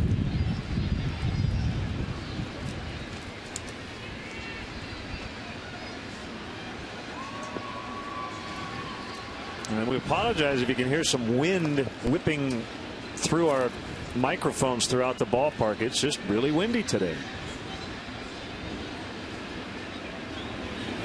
I guess in some ways we're bringing you to the ballpark, right? Letting people feel the game.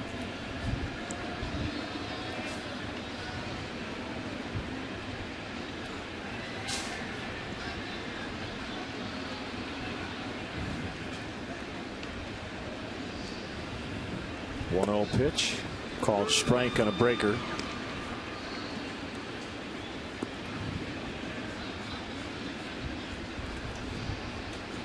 Over here hitter has their routine, and David steps out, pounds his toe, looks at the bat.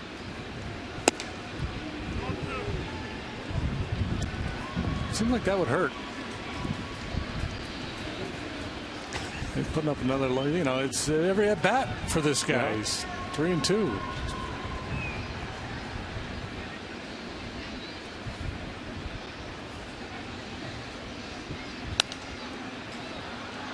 We'll pitch away from that count again.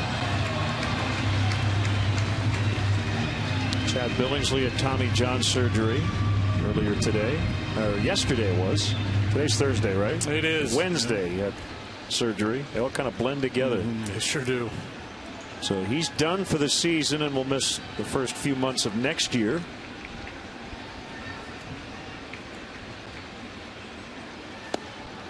Called strike 3 on DeJesus. Padres, Reds, and Cardinals are all in town during the next homestand, which starts this Monday, April 29th. Come out and enjoy beautiful Wrigley Field. Tickets are available during the entire homestand, including tickets in the Budweiser bleachers. To purchase tickets, visit Cubs.com.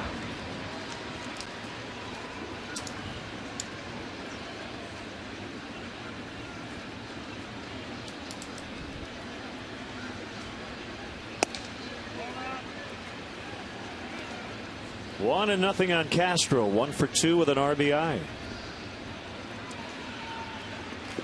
Yeah, that deep Dodger pitching. All those starters that they had, they thought they had a surplus, and not so much anymore. They were trying to figure out what to do with Ted Lilly, so at least that answers that, at least for the time being.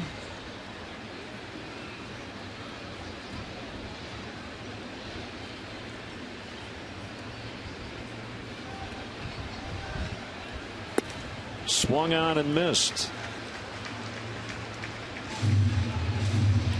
Lilly made his season debut last night. Got a no decision against the Mets. 5 innings, 1 run. Coming off shoulder surgery. That's the new wave, and it's easier said than done, but I think it's keeping your assets on the field. And the Cubs have really built up their athletic training and medical staffs over the past couple of years. Slowey can't get it, and it's booted by Solano. That'll extend the inning. Yeah, that'll be an E4. I think Slowey got a piece of that ball, and it might have put a little funky spin on it. That challenged Solano as well. The ball looked like it had some side spin that kicked back the other way on him. See if Slowey gets a piece. Couldn't tell.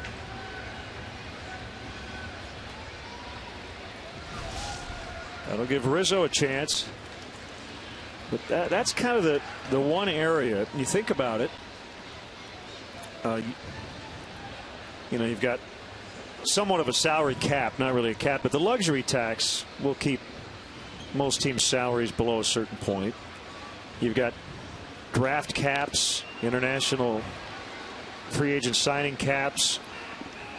But in that area, injury prevention, rehabilitation, you can spend as much money as you want.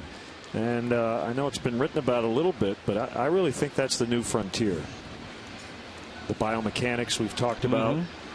Figuring out the best way to keep your core assets on the field as much as possible. Well, baseball players are better trained, but you know, nutrition. I mean, from a generation ago, it's amazing the strides that the game has made in that regard. You know, it used to be you show up for a day game, there's a box of donuts in the clubhouse, and after the game, maybe, you know, cold cuts, hot dogs, and beer. I mean, players they take care of themselves better now than ever before. And I think that's the whole driving force behind the pitch count. I mean, controversy is not the right word, but you know, you hear so many people talking about pitch counts, it's overdone, it's overblown. Well, by protecting arms, you protect X number of guys, you have more healthy people available to you by doing that, by shutting people down. The whole Strasburg issue last year. nobody knows for sure what would have happened if they allowed him to pitch. It's just a way of kind of, I guess, better safe than sorry. So the downside is we don't find out who the next Nolan Ryan is, who can throw 280 innings for 30 years or, crazy stuff like that. But if you're a club and you've got all that money invested in these players, you can understand the cautious approach.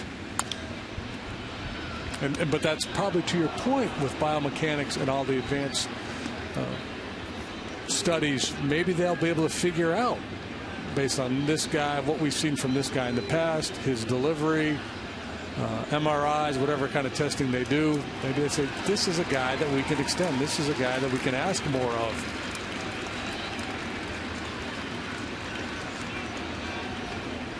Swing and a miss to end the inning. Yeah, he's pressing big time. Yeah, he is. Rizzo struck out all 3 times. Full moon tonight.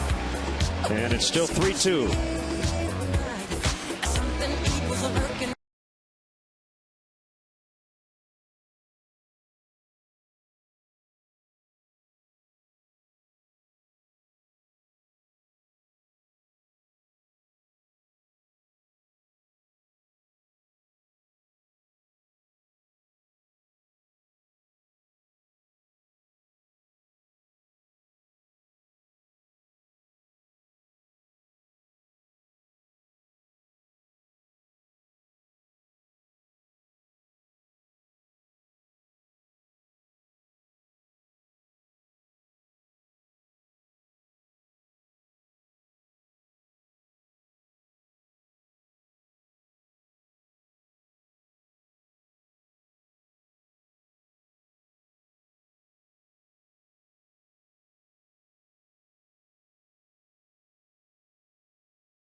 The 5th inning is brought to you by Fifth Third Bank, creating contemporary solutions for a better banking experience for everyone.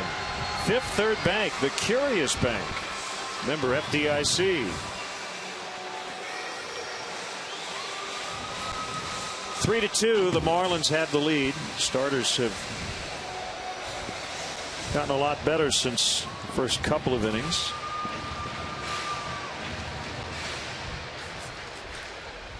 Tough part of the order here. Polanco, Stanton, and Mahoney.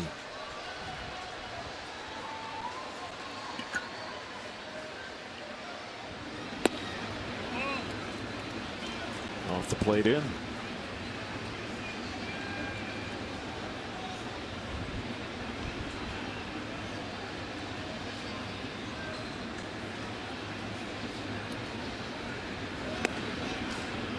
Over the dish that time. 1-1.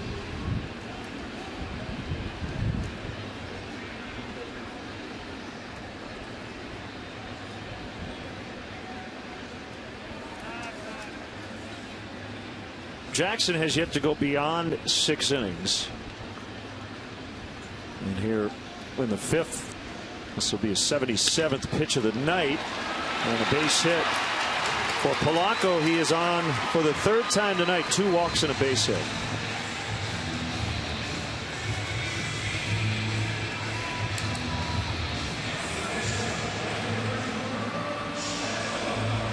He's not going to hit it over your head very often in the outfield, but he's a pesky hitter. Really makes you work to get him out. Sprays line drives all around the field.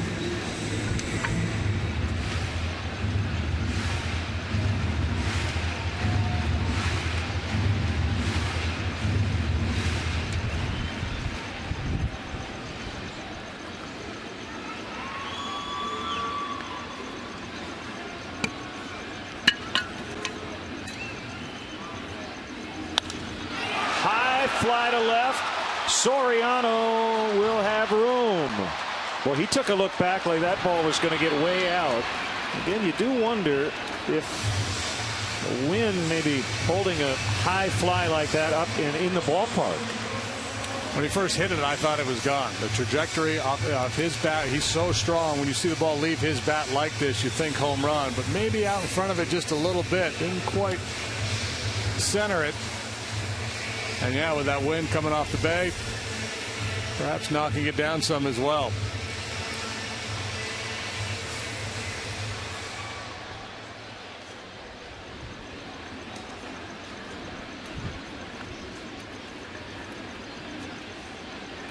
Polanco is still at first, one out, and it's Mahoney.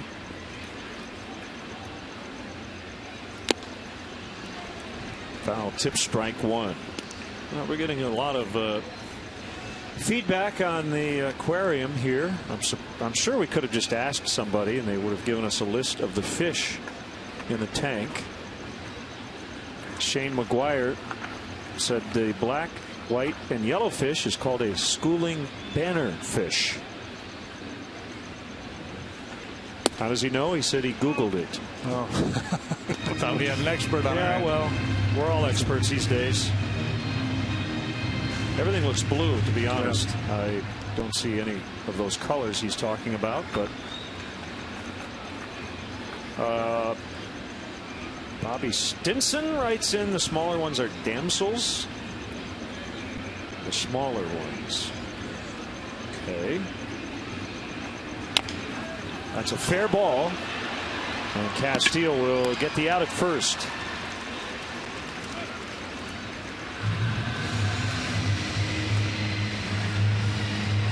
Helped catch a barracuda once on a fishing trip. Did you really? Off the coast here in Florida. What?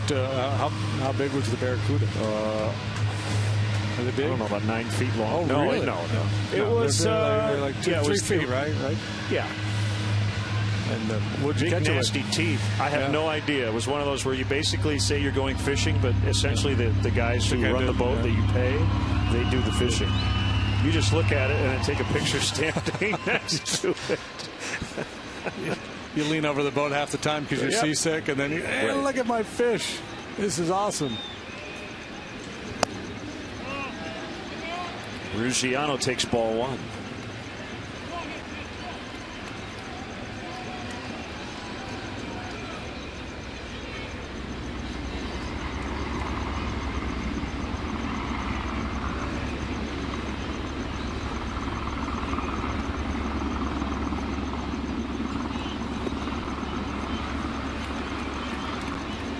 Now 1-1.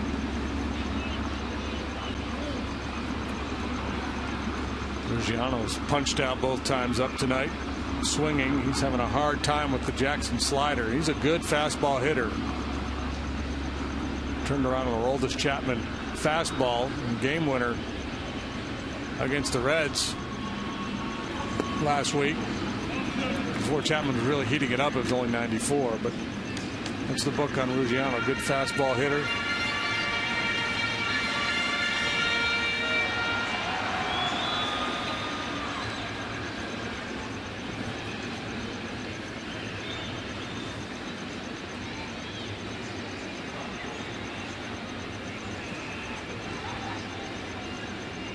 Kick and a pitch. 2-2 on the slider that time.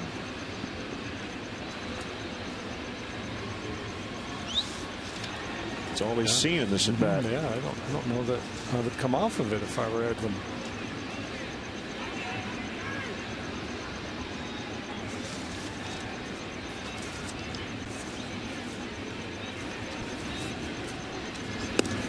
Call strike three, 95.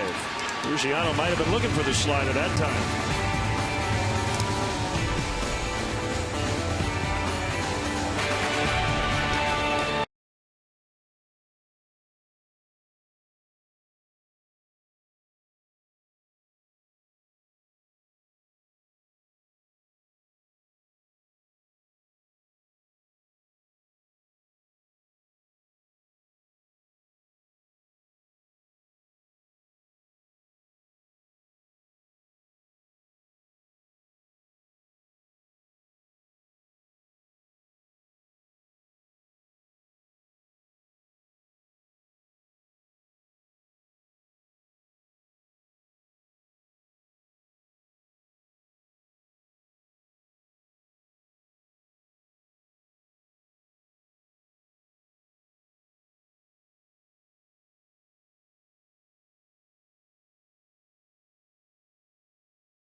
Cub fans, we want to recognize your Chicagoland and Northwest Indiana Chevy dealers for their continued support of local youth baseball leagues.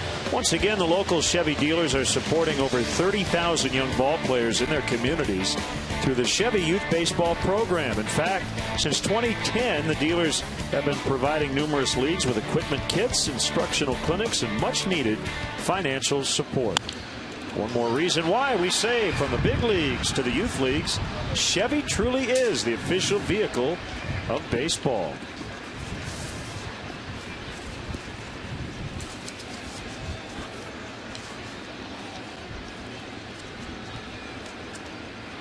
Slowey's 0-1 to Soriano's shank foul, 0-2. Well, 3 runs. I'm not sure Kevin Slowey knows what to do with those. Getting 1 run in support total while he's been on the mound in his first 4 outings. But he's not allowed more than 2 in any of his starts, including tonight. 5 and counting.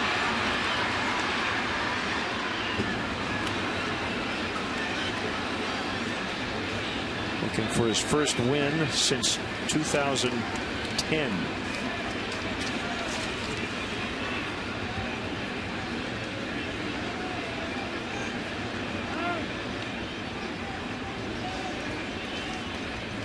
Pretty much been fastball changeup. A few sliders, but just a well-placed fastball has been the key. Easy hop for Valleca. And Soriano is out.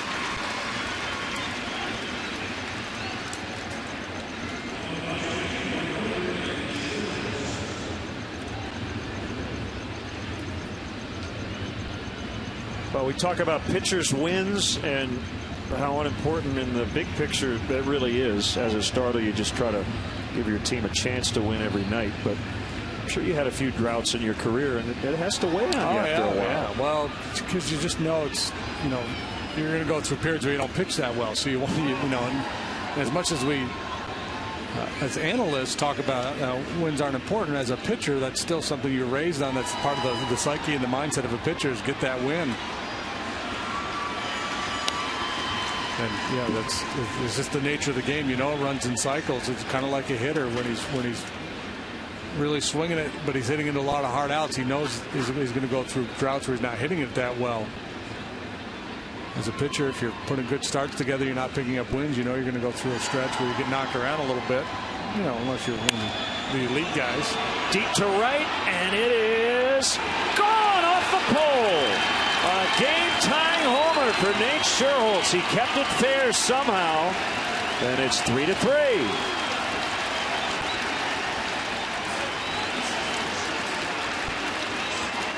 Sherholtz and DeJesus have had the best swings off of Slowey tonight. Sherholtz ripped a double to right field last time up, and now he does a little better. That ball drifts back over the heart of the plate and dings it off the foul pole.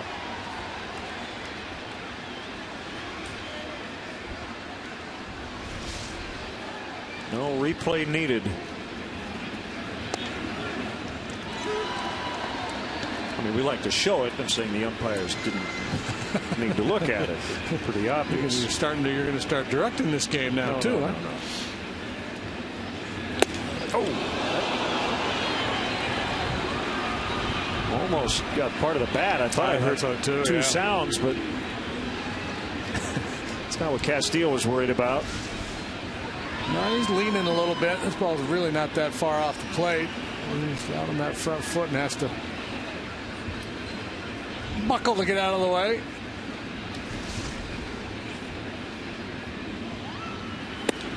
I'll paint the outside corner.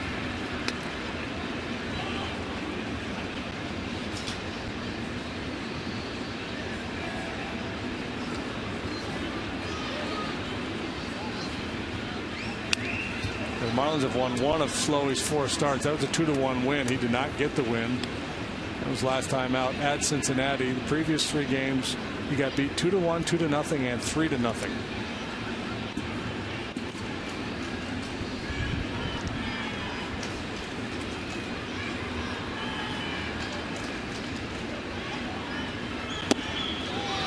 swing and a miss. He got him.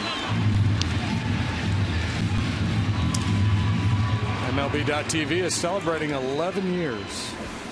Join the millions of fans and subscribe today. Watch every out-of-market game live online on your favorite mobile and connected devices in HD quality with MLB.TV Premium. Visit MLB.TV today. MLB.TV baseball everywhere. That homer for Sherholtz, the first Cub home run in this ballpark. They went homerless last year in that 3-game sweep. 345 feet. He didn't hit it that far, but he didn't need to.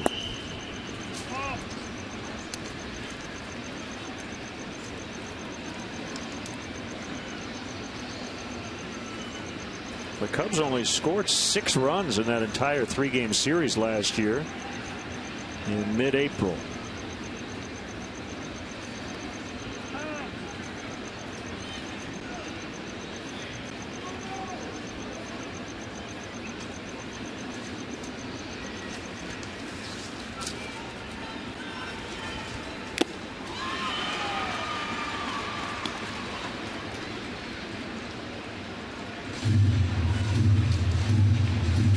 Has enjoyed this ballpark. Now in his career, he's 7 for 11.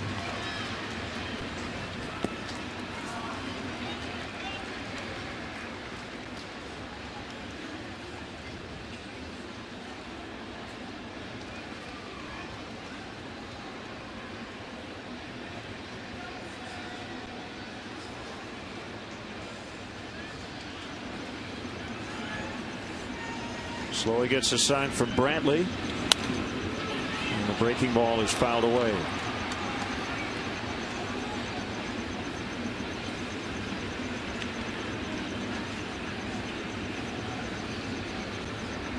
This likely will be the end of the line for Slow. He's throwing 109 pitches now.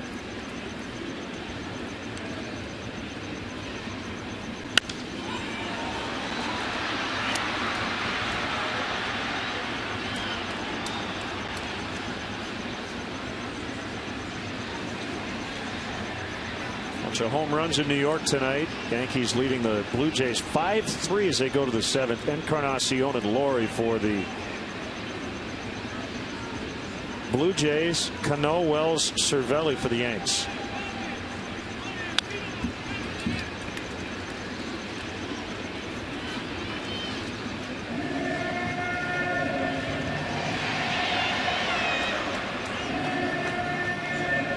Hector Rondon in the Cubs bullpen. Look, he's standing up behind a chroma key. That's almost exactly the color of what Tom Skilling stands in front of every night to do the weather. It's usually that color because most people don't wear that color. So as long as you're not wearing green, you can stand in front of it and it's fine. But if you put a green tie on, it looks like it's visible. Valbuena trying to give everybody a souvenir.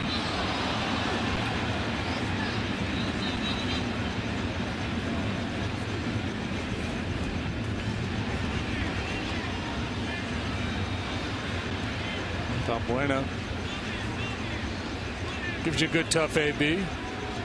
Pitch number 11 of the AB, and he'll bounce out to Solano.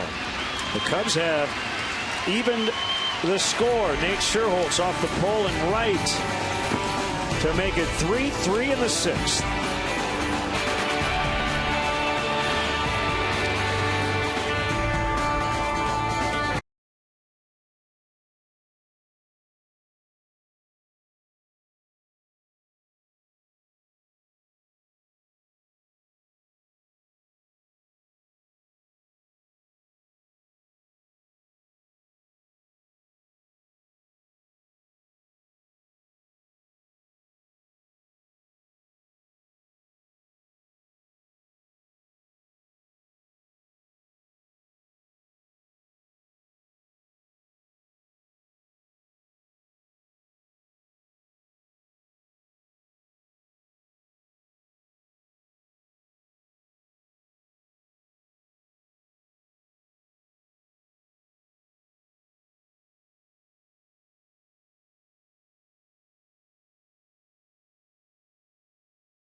won his third blast of the season.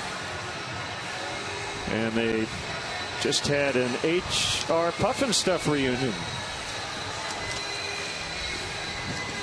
They're the racing sea creatures, I guess. I'm not sure what they call it, but the stone crab won it. There's Godzilla.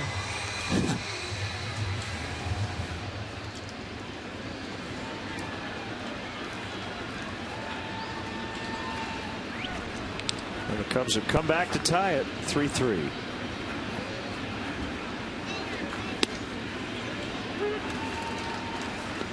And a strike on Rob Brantley. Pretty funny. He lost a race, speaking of sprints, to his teammate Miguel Olivo on Sunday.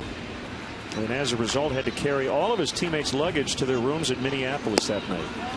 Olivo challenged him to 2 40-yard dashes and beat him both times, stemming from Olivo being removed for a pinch runner in the 10th inning the day before. That runner was Brantley. If Brantley had won, he would have taken home $1,000. So Olivo gets removed and says, I'm faster than you, and I'll prove it. And he did. I'm guessing that'll be the last time this year that Brantley runs for Olivo. Yeah, I would think so.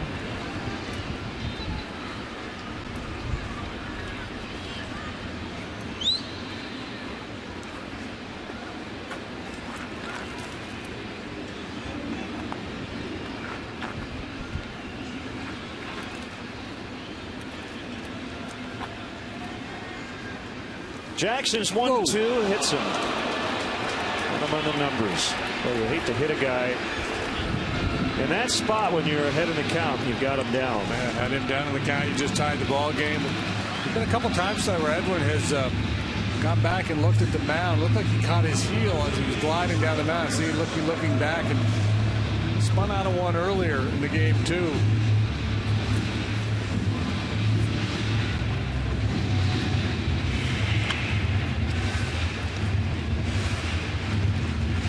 Routinely 94, 95 miles an hour with that fastball tonight.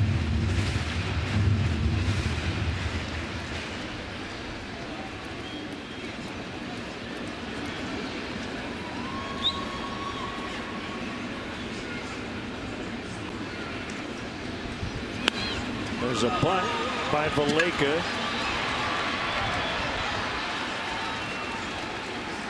And they'll go 1-3. Wow, that's interesting.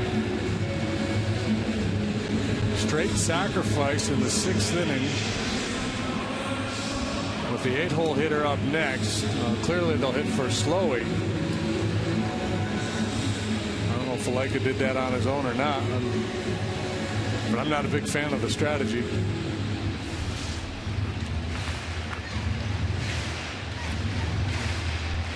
We're playing for one here.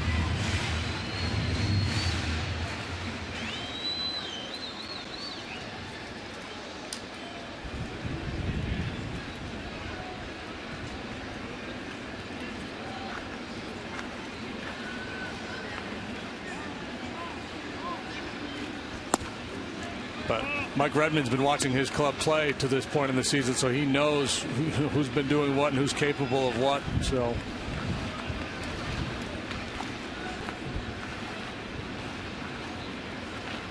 he's got his own idea how he wants to run his club. They're 2 out of 6 with runners in scoring position. Solano's 1 for 2 tonight. Singled and scored a run back in the second. Greg Dobbs, the veteran's on deck. He'll hit for Slowey.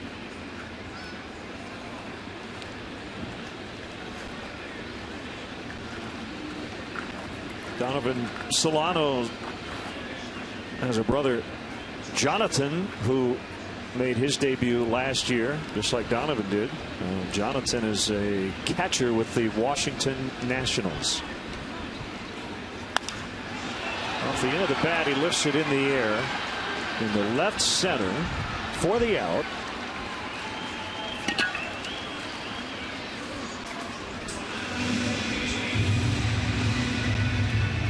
Here is the veteran pinch hitter, Greg Dobbs, who's had great success against the Chicago Cubs.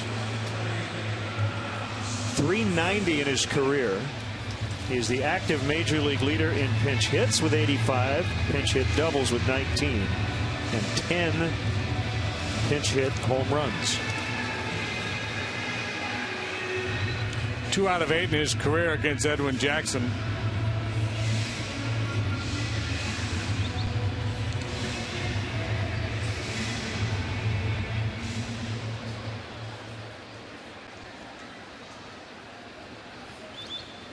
And they're going to take the bat out of his hand. Go after Juan Pierre.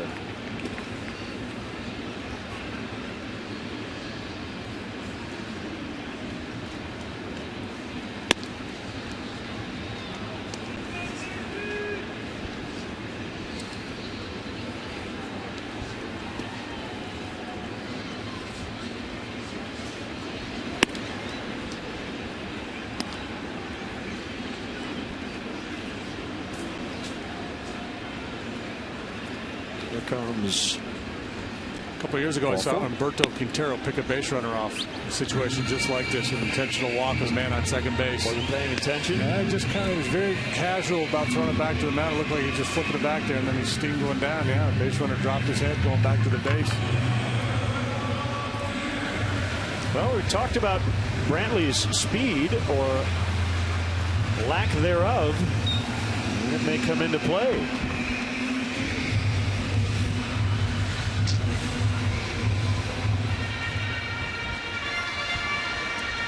Well, especially with Juan Pierre, the batter. I mean, base hit to left. It's going to be tough for Brantley to score because Soriano was so shallow for him.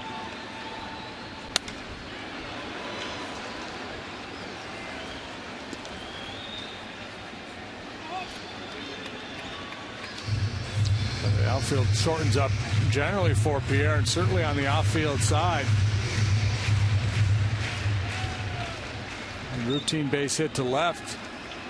It would be very difficult to score Brantley. So pitch him away. Don't give him anything to pull.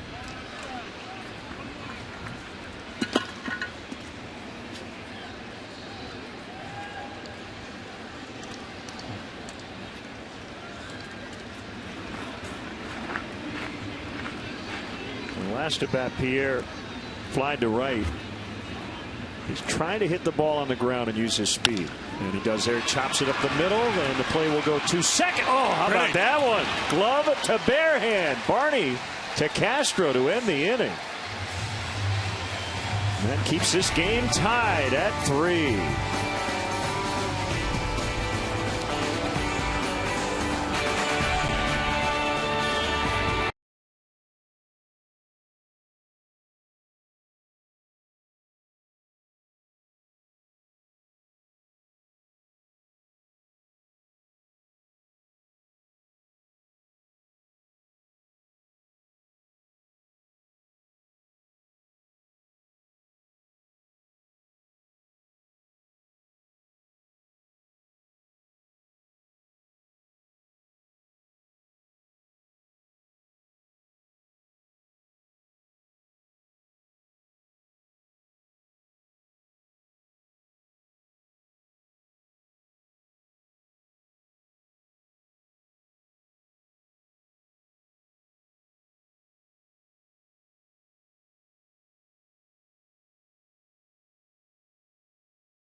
Xfinity home from Comcast 37 years ago today. Rick Monday of the Cubs at Dodger Stadium saving the American flag.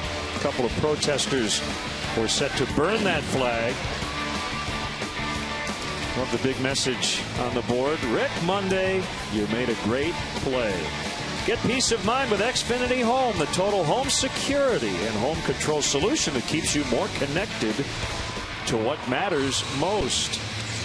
A couple of years ago, the LA Times asked their readers to vote on the greatest plays in the history of Los Angeles sports. Of course, Rick was a Cub then, but that was the number 19, the greatest moment in LA sports history. Rick Monday saving the flag. And here's veteran right-hander Chad Qualls. He's been around a good long while.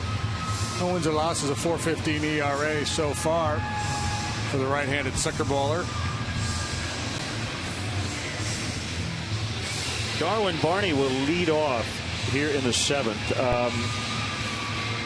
Your thoughts on that play? The glove to bare hand. Man. I mean, it's risky, but it was perfectly executed. I think it was necessary. You know, I think if Darwin felt like he had a little more time to make that exchange and then flip, he would have done it. But he's kind of running out of room, too, because he's going to lose his angle. If he doesn't unload that ball in a hurry to Castro, he's going to be behind him, flipping it back. That would have been a tougher chance for Castro. But what I love about it is not just the flip, but the accuracy of the flip, that he was able to lead him to the base. Pretty slick play on both ends.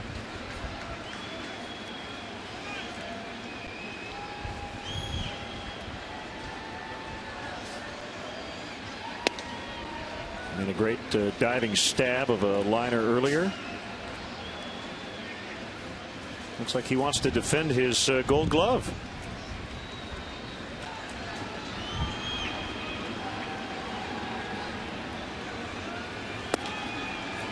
And once it's kind of like knocking out the champion in boxing, right? Once you win one, especially if you win multiple, you win a couple, then every year people are kind of looking to you as the guy.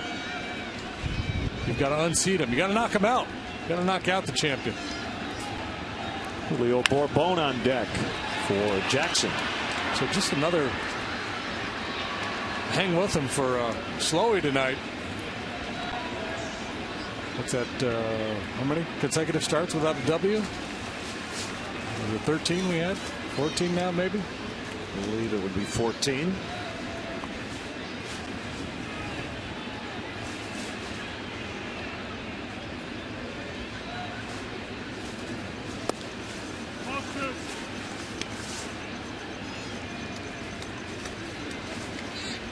Two and two to Barney.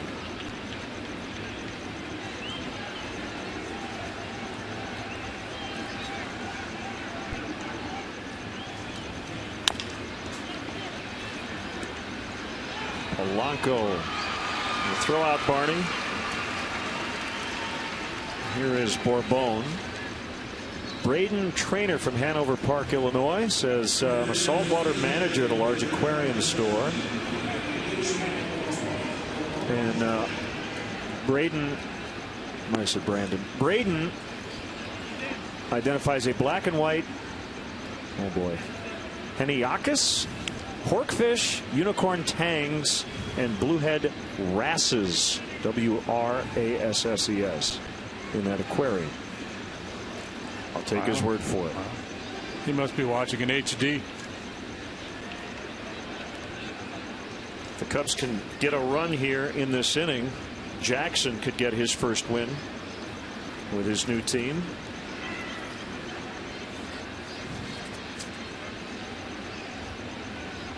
It looked like it was going to be a rough night for him, but he settled in, hung in there. A lot of traffic the first couple of innings.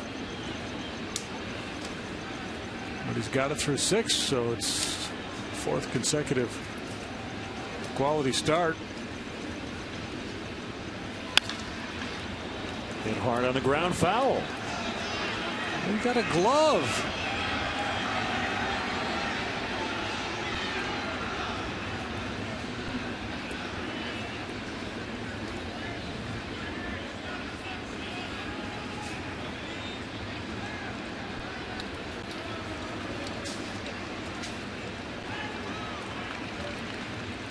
Oh, 2 on Bourbon, who has been a Cub since Friday, the start of this trip.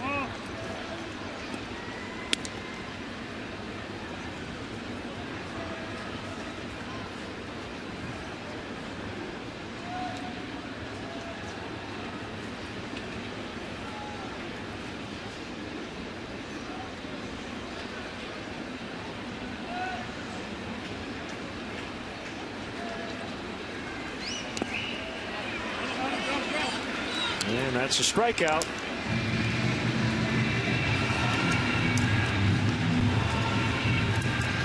With 2 outs, it'll be David DeJesus.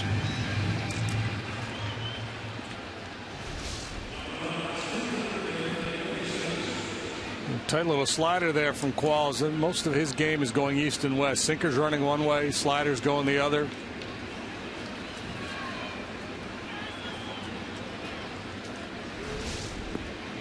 Qualls a busy guy, at least 50 games in 8 straight years.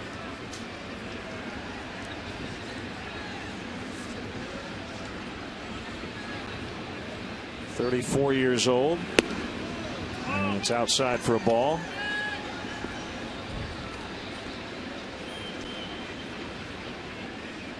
That's the other thing. I'm talking to Mike Redmond today. I said, what's the hardest part of this job, being new to it, even though he did manage in the minor leagues? He said, getting to know the league again. Just kind of being out of this mix, being back in the minor leagues. He said, I know a lot of the players, but I haven't seen a lot of the young players on other teams.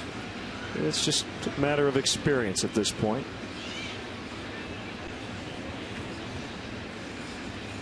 Yeah, well, you know, he's a good hire because you've got a young club that's not expected to do a whole lot, so he can kind of grow with the team. Fly ball left center.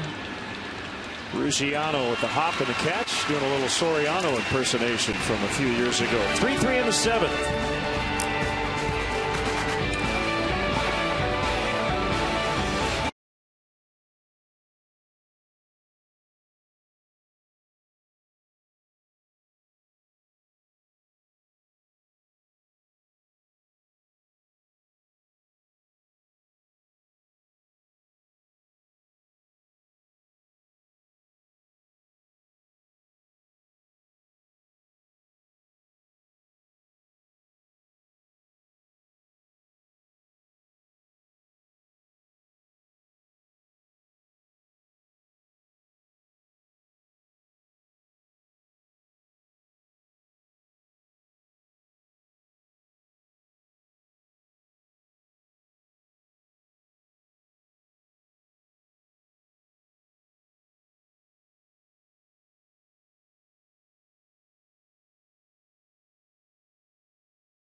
Weiser fan cam.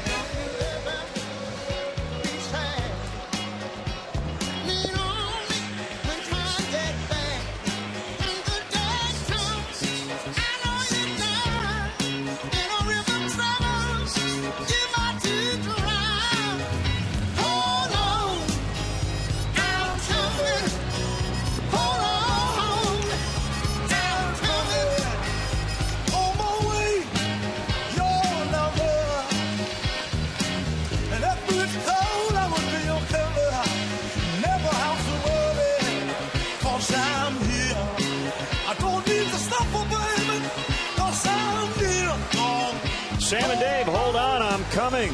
Cubs baseball brought to you by Budweiser, the official beer of Major League Baseball. Great times are waiting. Grab some Buds.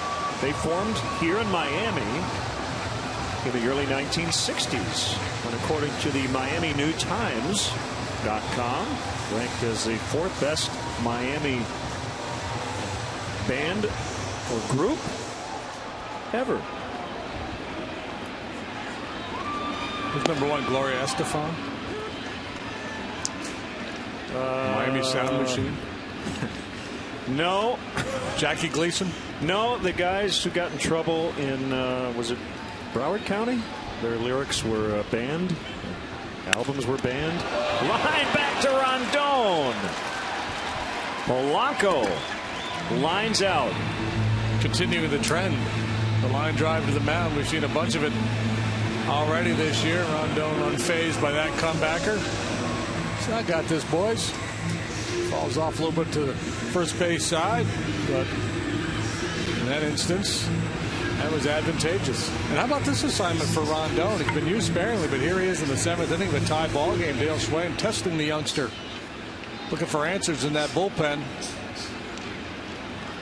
Here's Stanton with 1 out and a 3-3 tie. You got 2 live crew. They will never be heard on fan cam, but they're ranked as a #1 Miami area band. Yes.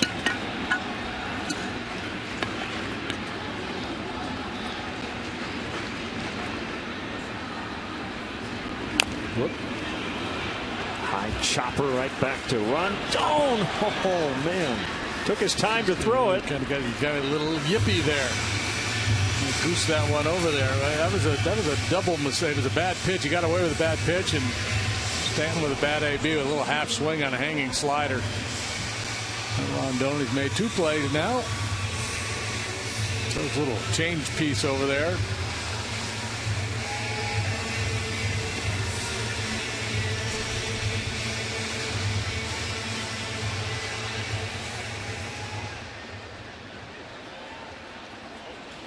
Hector, 25 years old. He's from Venezuela.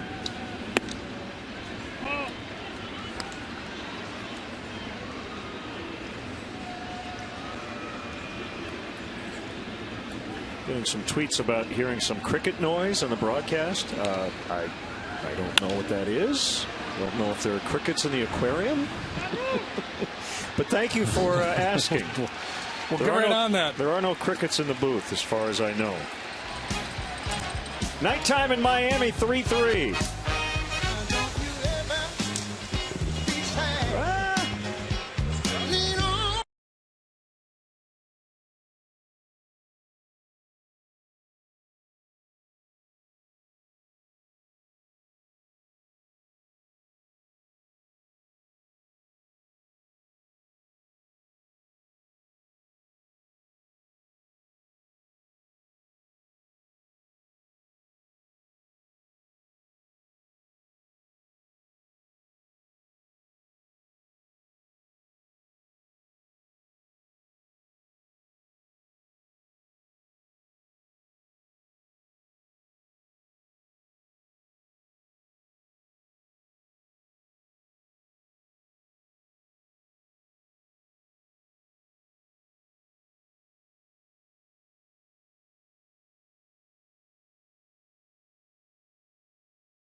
Edwin Jackson had to gut his way through the first inning. But leaving the game in a 3-3 tie, the Marlins got all their runs in the first 2 frames. Your Chicagoland and Northwest Indiana Honda dealers, as reliable as the cars themselves. Guess a full moon kind of night. Yeah, there's that Jackie Gleason moon I was talking about. Dating myself. And a strike called. You know, you just know your history. You know your television history well.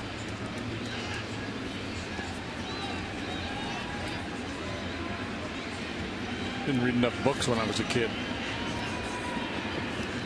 Well, you picked the right medium, though. You picked the right job.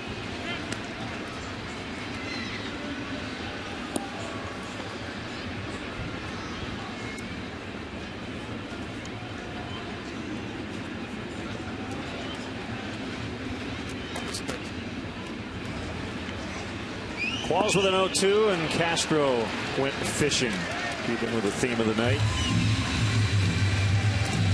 Qualls, the last few years, it's been more of an up and down. For a period of years there in Houston, he was a very reliable setup guy. Kind of flew beneath the radar because they had Wagner and Lidge and some of those other guys. But Qualls was a big piece of their bullpen for a while, and he's moved along a few other clubs. And I think his stuff really is sharp tonight, and I think it's just a matter of with some of these older relievers, they need a little more time between appearances. But that stuff he's featuring tonight certainly will play.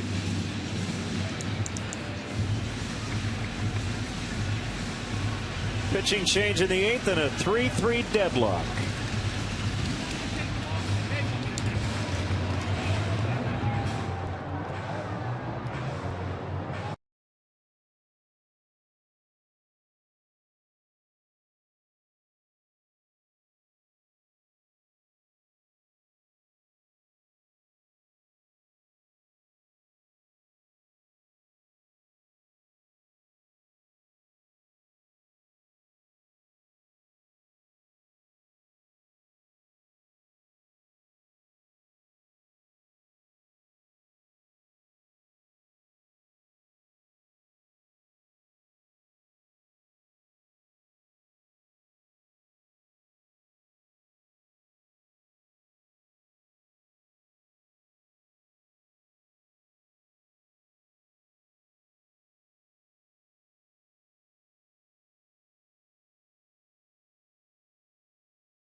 The world.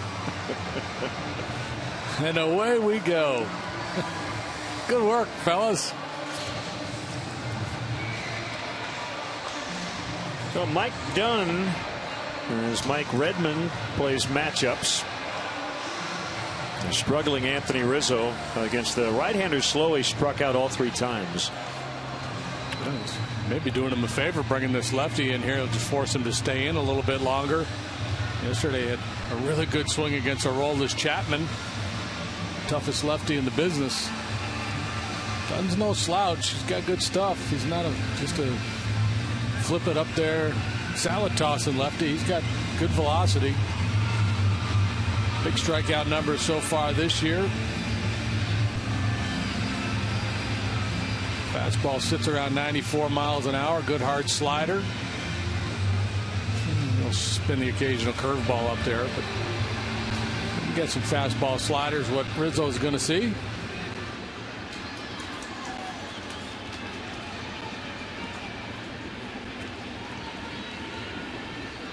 And here we go on the corner.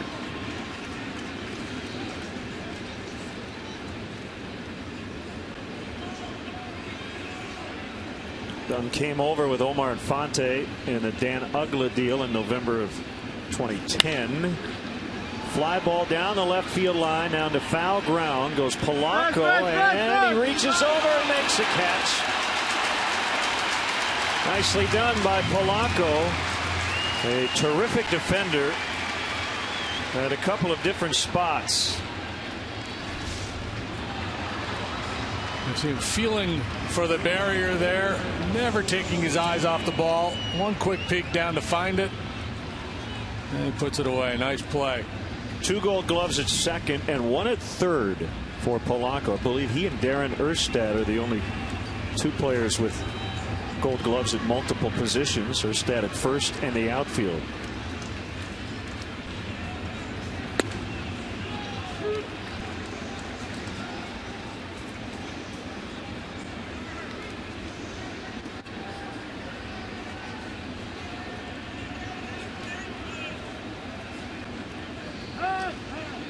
Cubs need another long one here. They got the game tire from Scherholtz in the 6th.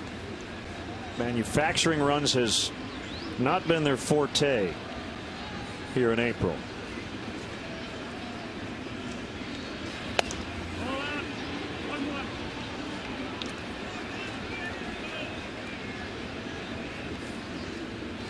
Nationals blasted the Reds 8-1. Cincinnati had one hit tonight, a Joey Votto homer in the fourth. That was it.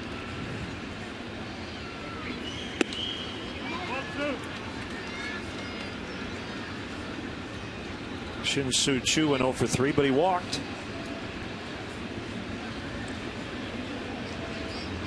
Yeah, I think Dunn's still in this game because Schierholtz is on deck. Dunn's the only left-handed arm that Redmond has in the bullpen. Fly ball to center, and it's a drifting Ruggiano now under it. It's getting late, and we're still tied. Bottom of the 8th coming up.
Billy the Marlin.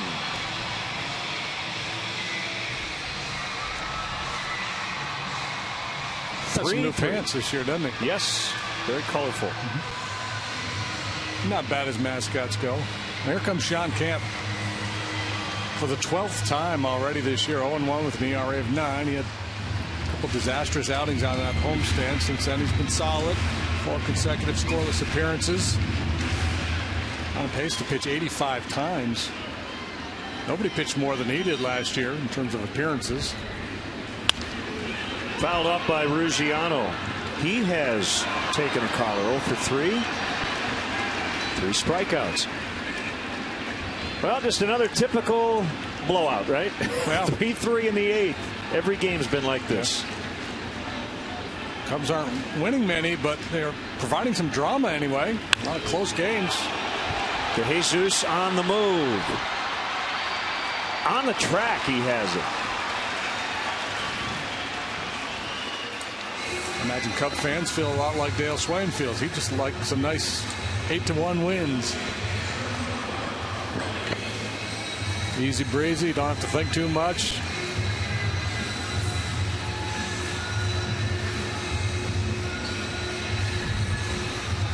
Tonight won't be one of those nights.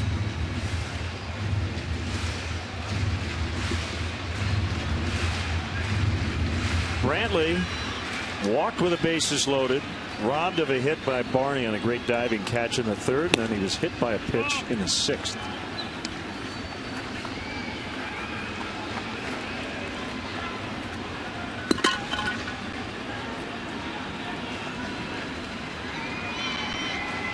Robert Jacob Brantley.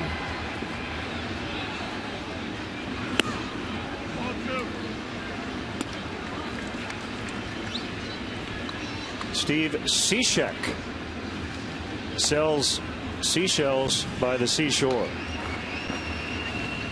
He's their closer. He sells saves by the seashore. Slider called strike. 2-1. Big league debut last year for Brantley as a Marlin. Hit .290 in 31 games.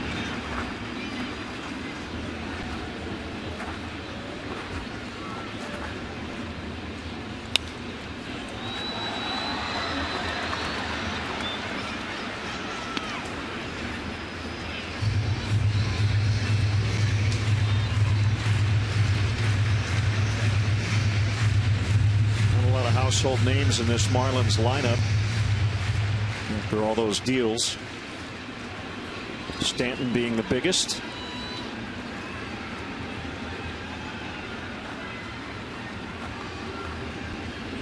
Inside.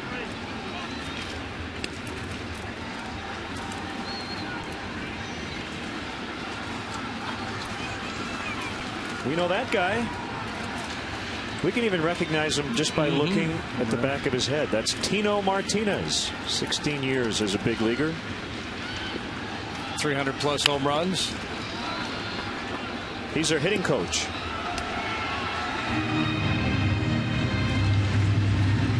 From Florida, but he's from the other coast, from Tampa.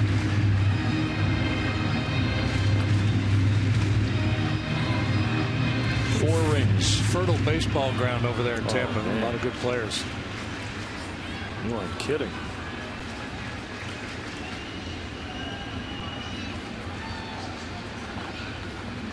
Lou Piniella being one of them. Yeah. A slip by Rizzo, but still time to get it to Cam.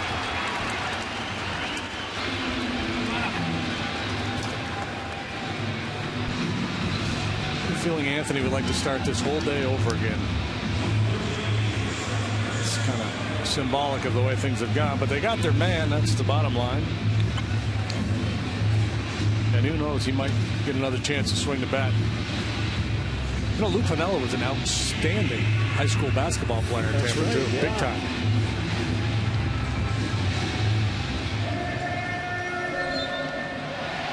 Lou's going to do some television for the Yankees this year, but not a whole lot else. Semi-retirement. Swing and a miss.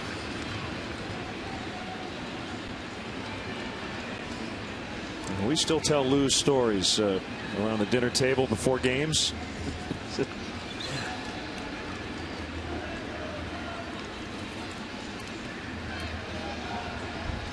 Very colorful career. I'm really thankful I had a chance to cover a big league club with him as the manager for a few years. And a couple of really good ones, 07, 08, as the Cubs won the division.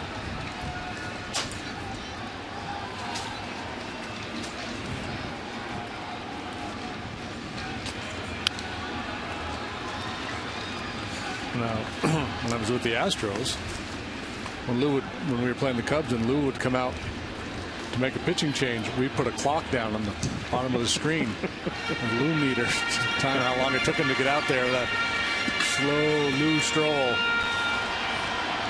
Think about all those days in Lou's office with Ron Santo. And they would just go back and forth and talk about guys they played with or knew back in the 60s and 70s.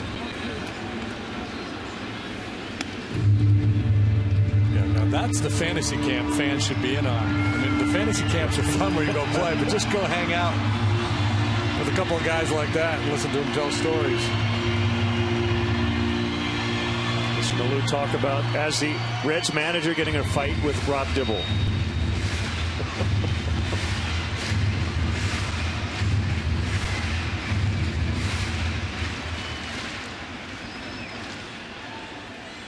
Two-two to Valleca.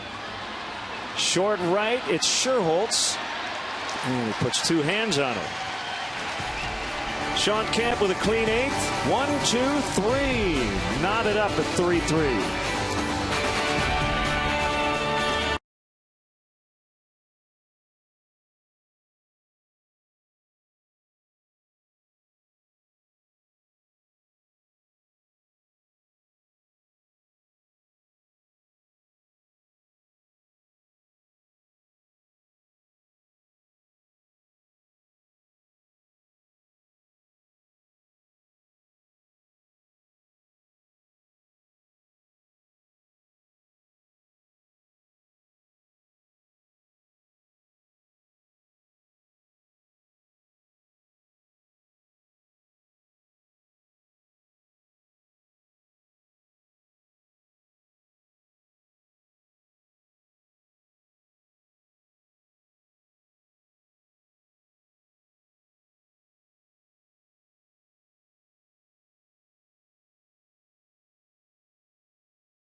Putting up a long 4-game weekend set. And a 3-3 tie. Where's that, Len? I don't know. I've never taken the train down here. Looks like it's over one of the intercoastal areas. Here comes Cishek, the closer. Got 2 saves and 3 tries. He's 1-2 with an ERA of 5. Dropped down sidewinder. A little bit surprised Dunn didn't go back out there for the top of the 9th with Sherholtz due to lead off. Thought they might give him one more batter.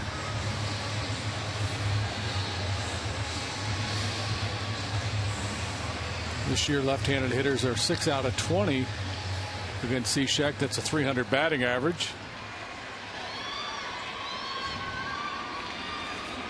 He's faced him 1 time and he's got a knock. Outside at 93 for ball 1.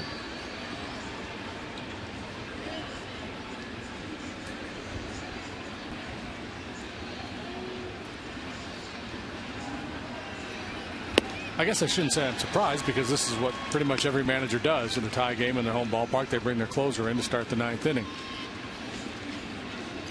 Well, a lot of managers also, in Cishek getting up in the bottom of the 8th, the Marlins could have taken the lead. You know, the idea is get my closer up, get him in the game. Don't let him stand around and wait.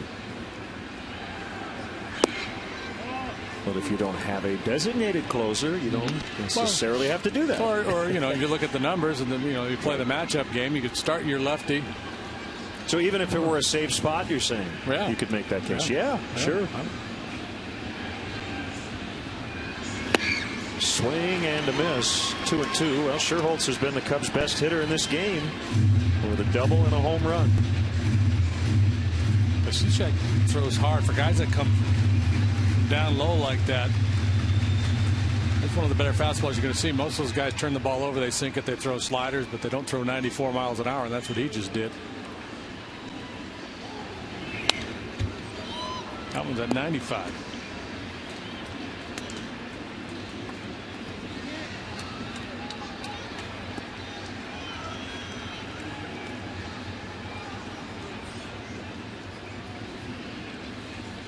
Yeah, I'm not saying Cishek won't win this battle, but there's certainly a case to be made to have left Dunn in the game. I'm looking at his splits from last year. Lefties had a .391 on base against him.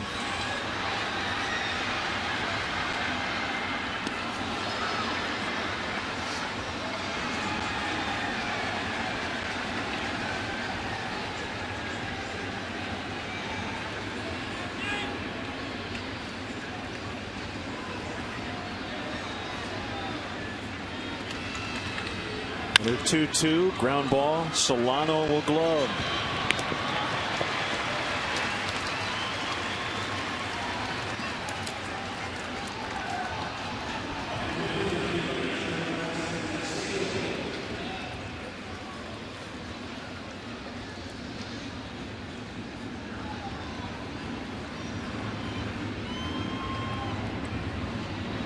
Cishek last year picked up 15 saves for the Marlins in 19 tries, pitching to a 2.69 ERA.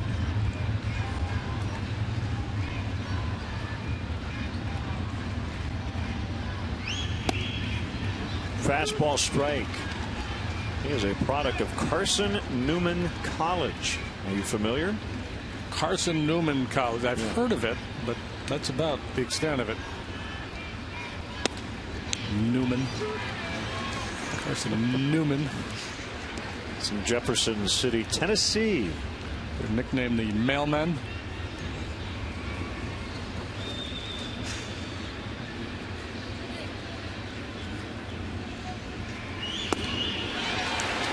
That's it for Castillo. That's nasty. It's interesting when you watch the way he pitches and you think, well, this guy is he's a setup guy who's designed to just chew up right-handed hitters, and he certainly looks like he's capable of doing that, but he's got the opportunity now to solidify himself as the closer here. Remember Heath Bell, that thing just blew up on the Marlins last year. That one clubbed to deep right. Stanton will watch it. Go! Valbuena with a home run. 4-3. Louis Valbuena coming up big again. That's number 4. You may recall in Cincinnati the other night he gave the Cubs the lead with a 2-1 bolt in extra innings. A lead they could not hold, but showing a flair for the dramatic. Well, left-handed hitters get a good long look at Cishek with that sidearm delivery.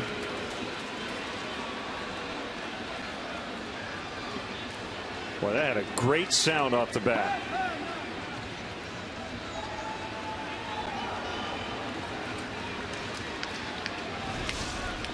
So their first lead since it was 1-0 in the first inning. This one pretty well hit, but Barney retired as he flies to Ruggiano. Luis Valbuena, another big home run on this trip. We'll see if the Cubs can close the door in the bottom of the 9th, leading by a run.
Line shot homer, Luis Valbuena.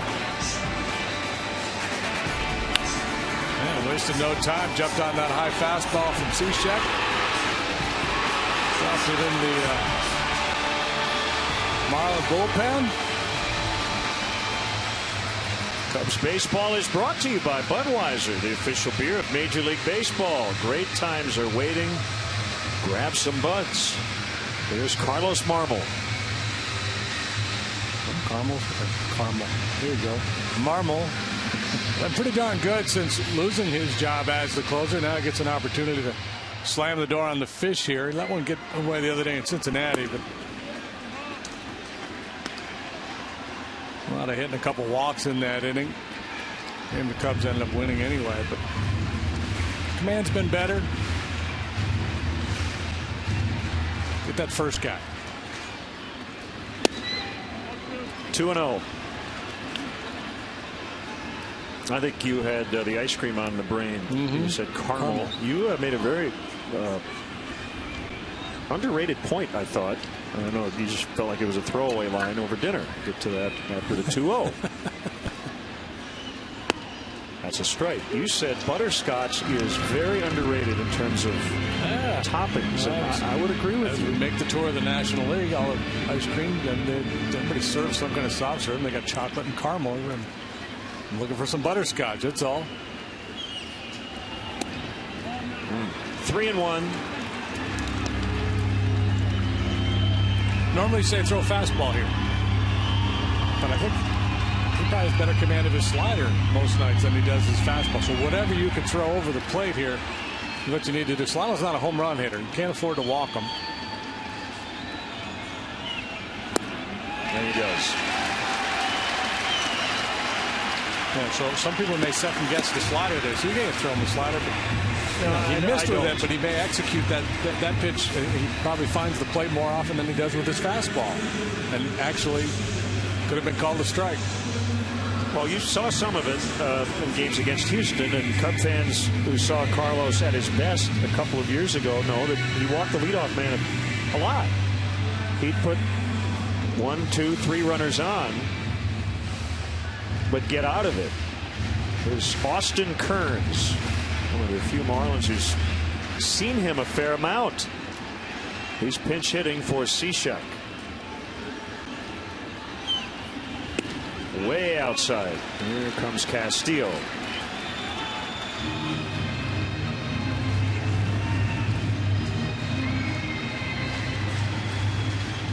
All quiet in the Cubs bullpen.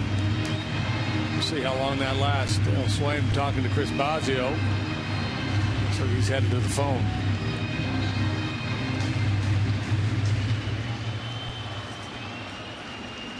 The only guy who's faced Marmol more often than Kearns is Juan Pierre. 9 plate appearances.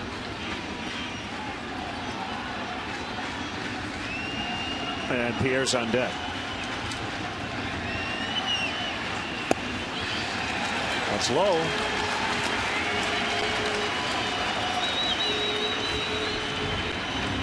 Cameron Lowe getting loose.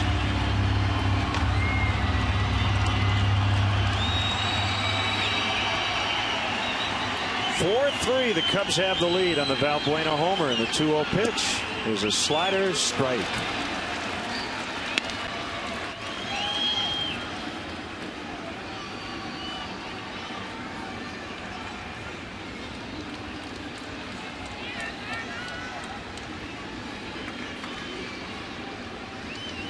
Kearns recently had to spend a night in a hospital a couple of weeks ago due to an irregular heartbeat. And he'll have to be monitored in that regard for the rest of the season. Another 3-ball count. He walks Solano. Now 3-1 on Kearns. Yeah, the question for Kearns is, do you get out of your game plan here? He's a power hitter, and power hitters love to swing on 3-1. Obviously, if he knocks one out of here, the Marlins win. But do you take that aggressive approach when you got a pitcher who's having a hard time finding the plate? He did. How about that swing on a 3-1? Yeah, well, he was cheating on a heater.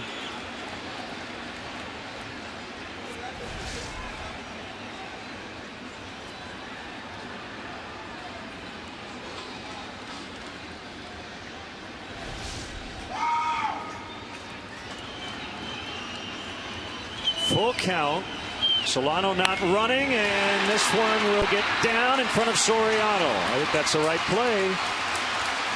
You could really tell Soriano was in that thought process. Do I go after this or not? But caution, the better play there. Well, that ball was just blistered, and you know, if you take a step or two in, and then you're dealing with a nasty short hop, and there's a chance the ball goes by all the way to the wall, and the game is tied, and the winning runs on second or third base. So at some point you have to shut it down early, retreat, and handle that big hop. The ball just wasn't in the air that long, hit on a line. I mean, that was hung out like a 1-iron.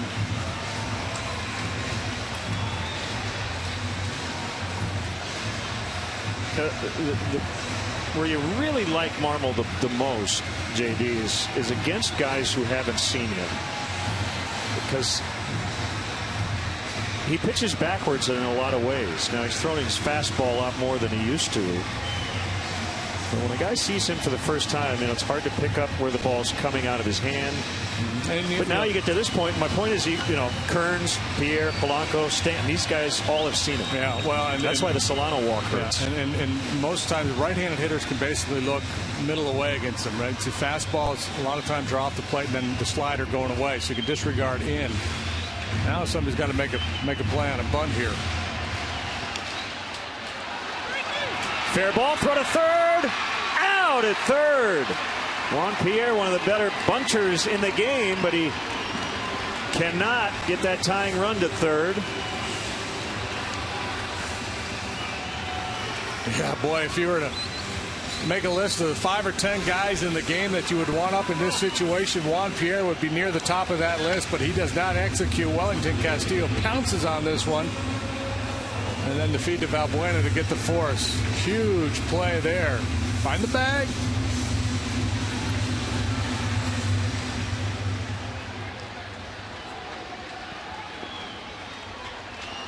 That was not even a tough decision to go to third base on that one.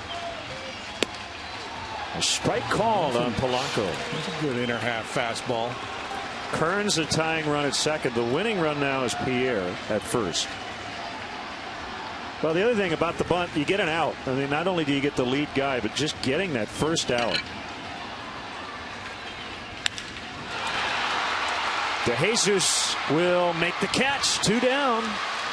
Best hit ball of the inning.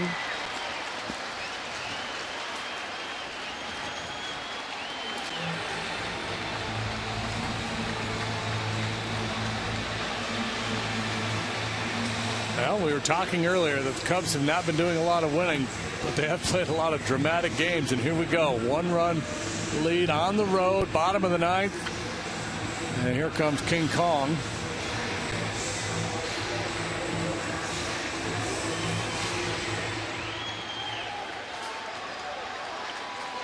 One for 4 tonight with an RBI.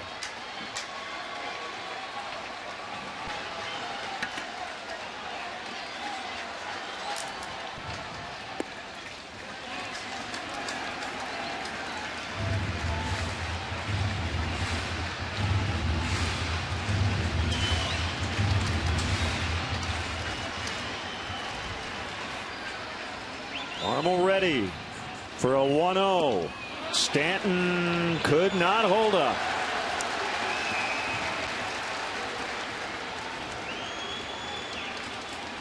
That's an anxious hitter, isn't it? That pitch I don't think ever was in the strike zone.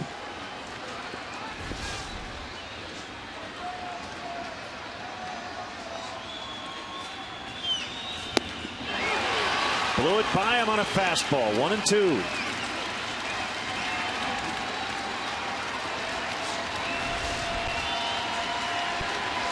Trying to go down and away. He missed his spot, but had enough on it to get him by him. Swing and a miss. Cubs win. Cubs win. Carlos Marmol does what he used to do. Put 2 on to start the inning, and then he gets out of it. Just building a little suspense before finishing it off. Got Stanton to swing at that slider. Nasty sequence to finish off Stan. What a great finish for the Cubs. First, a Valbuena home run in the top of the inning, and then Marmol hanging on for dear life. Just another 1-run game, and the Cubs are victorious tonight, 4-3 the final.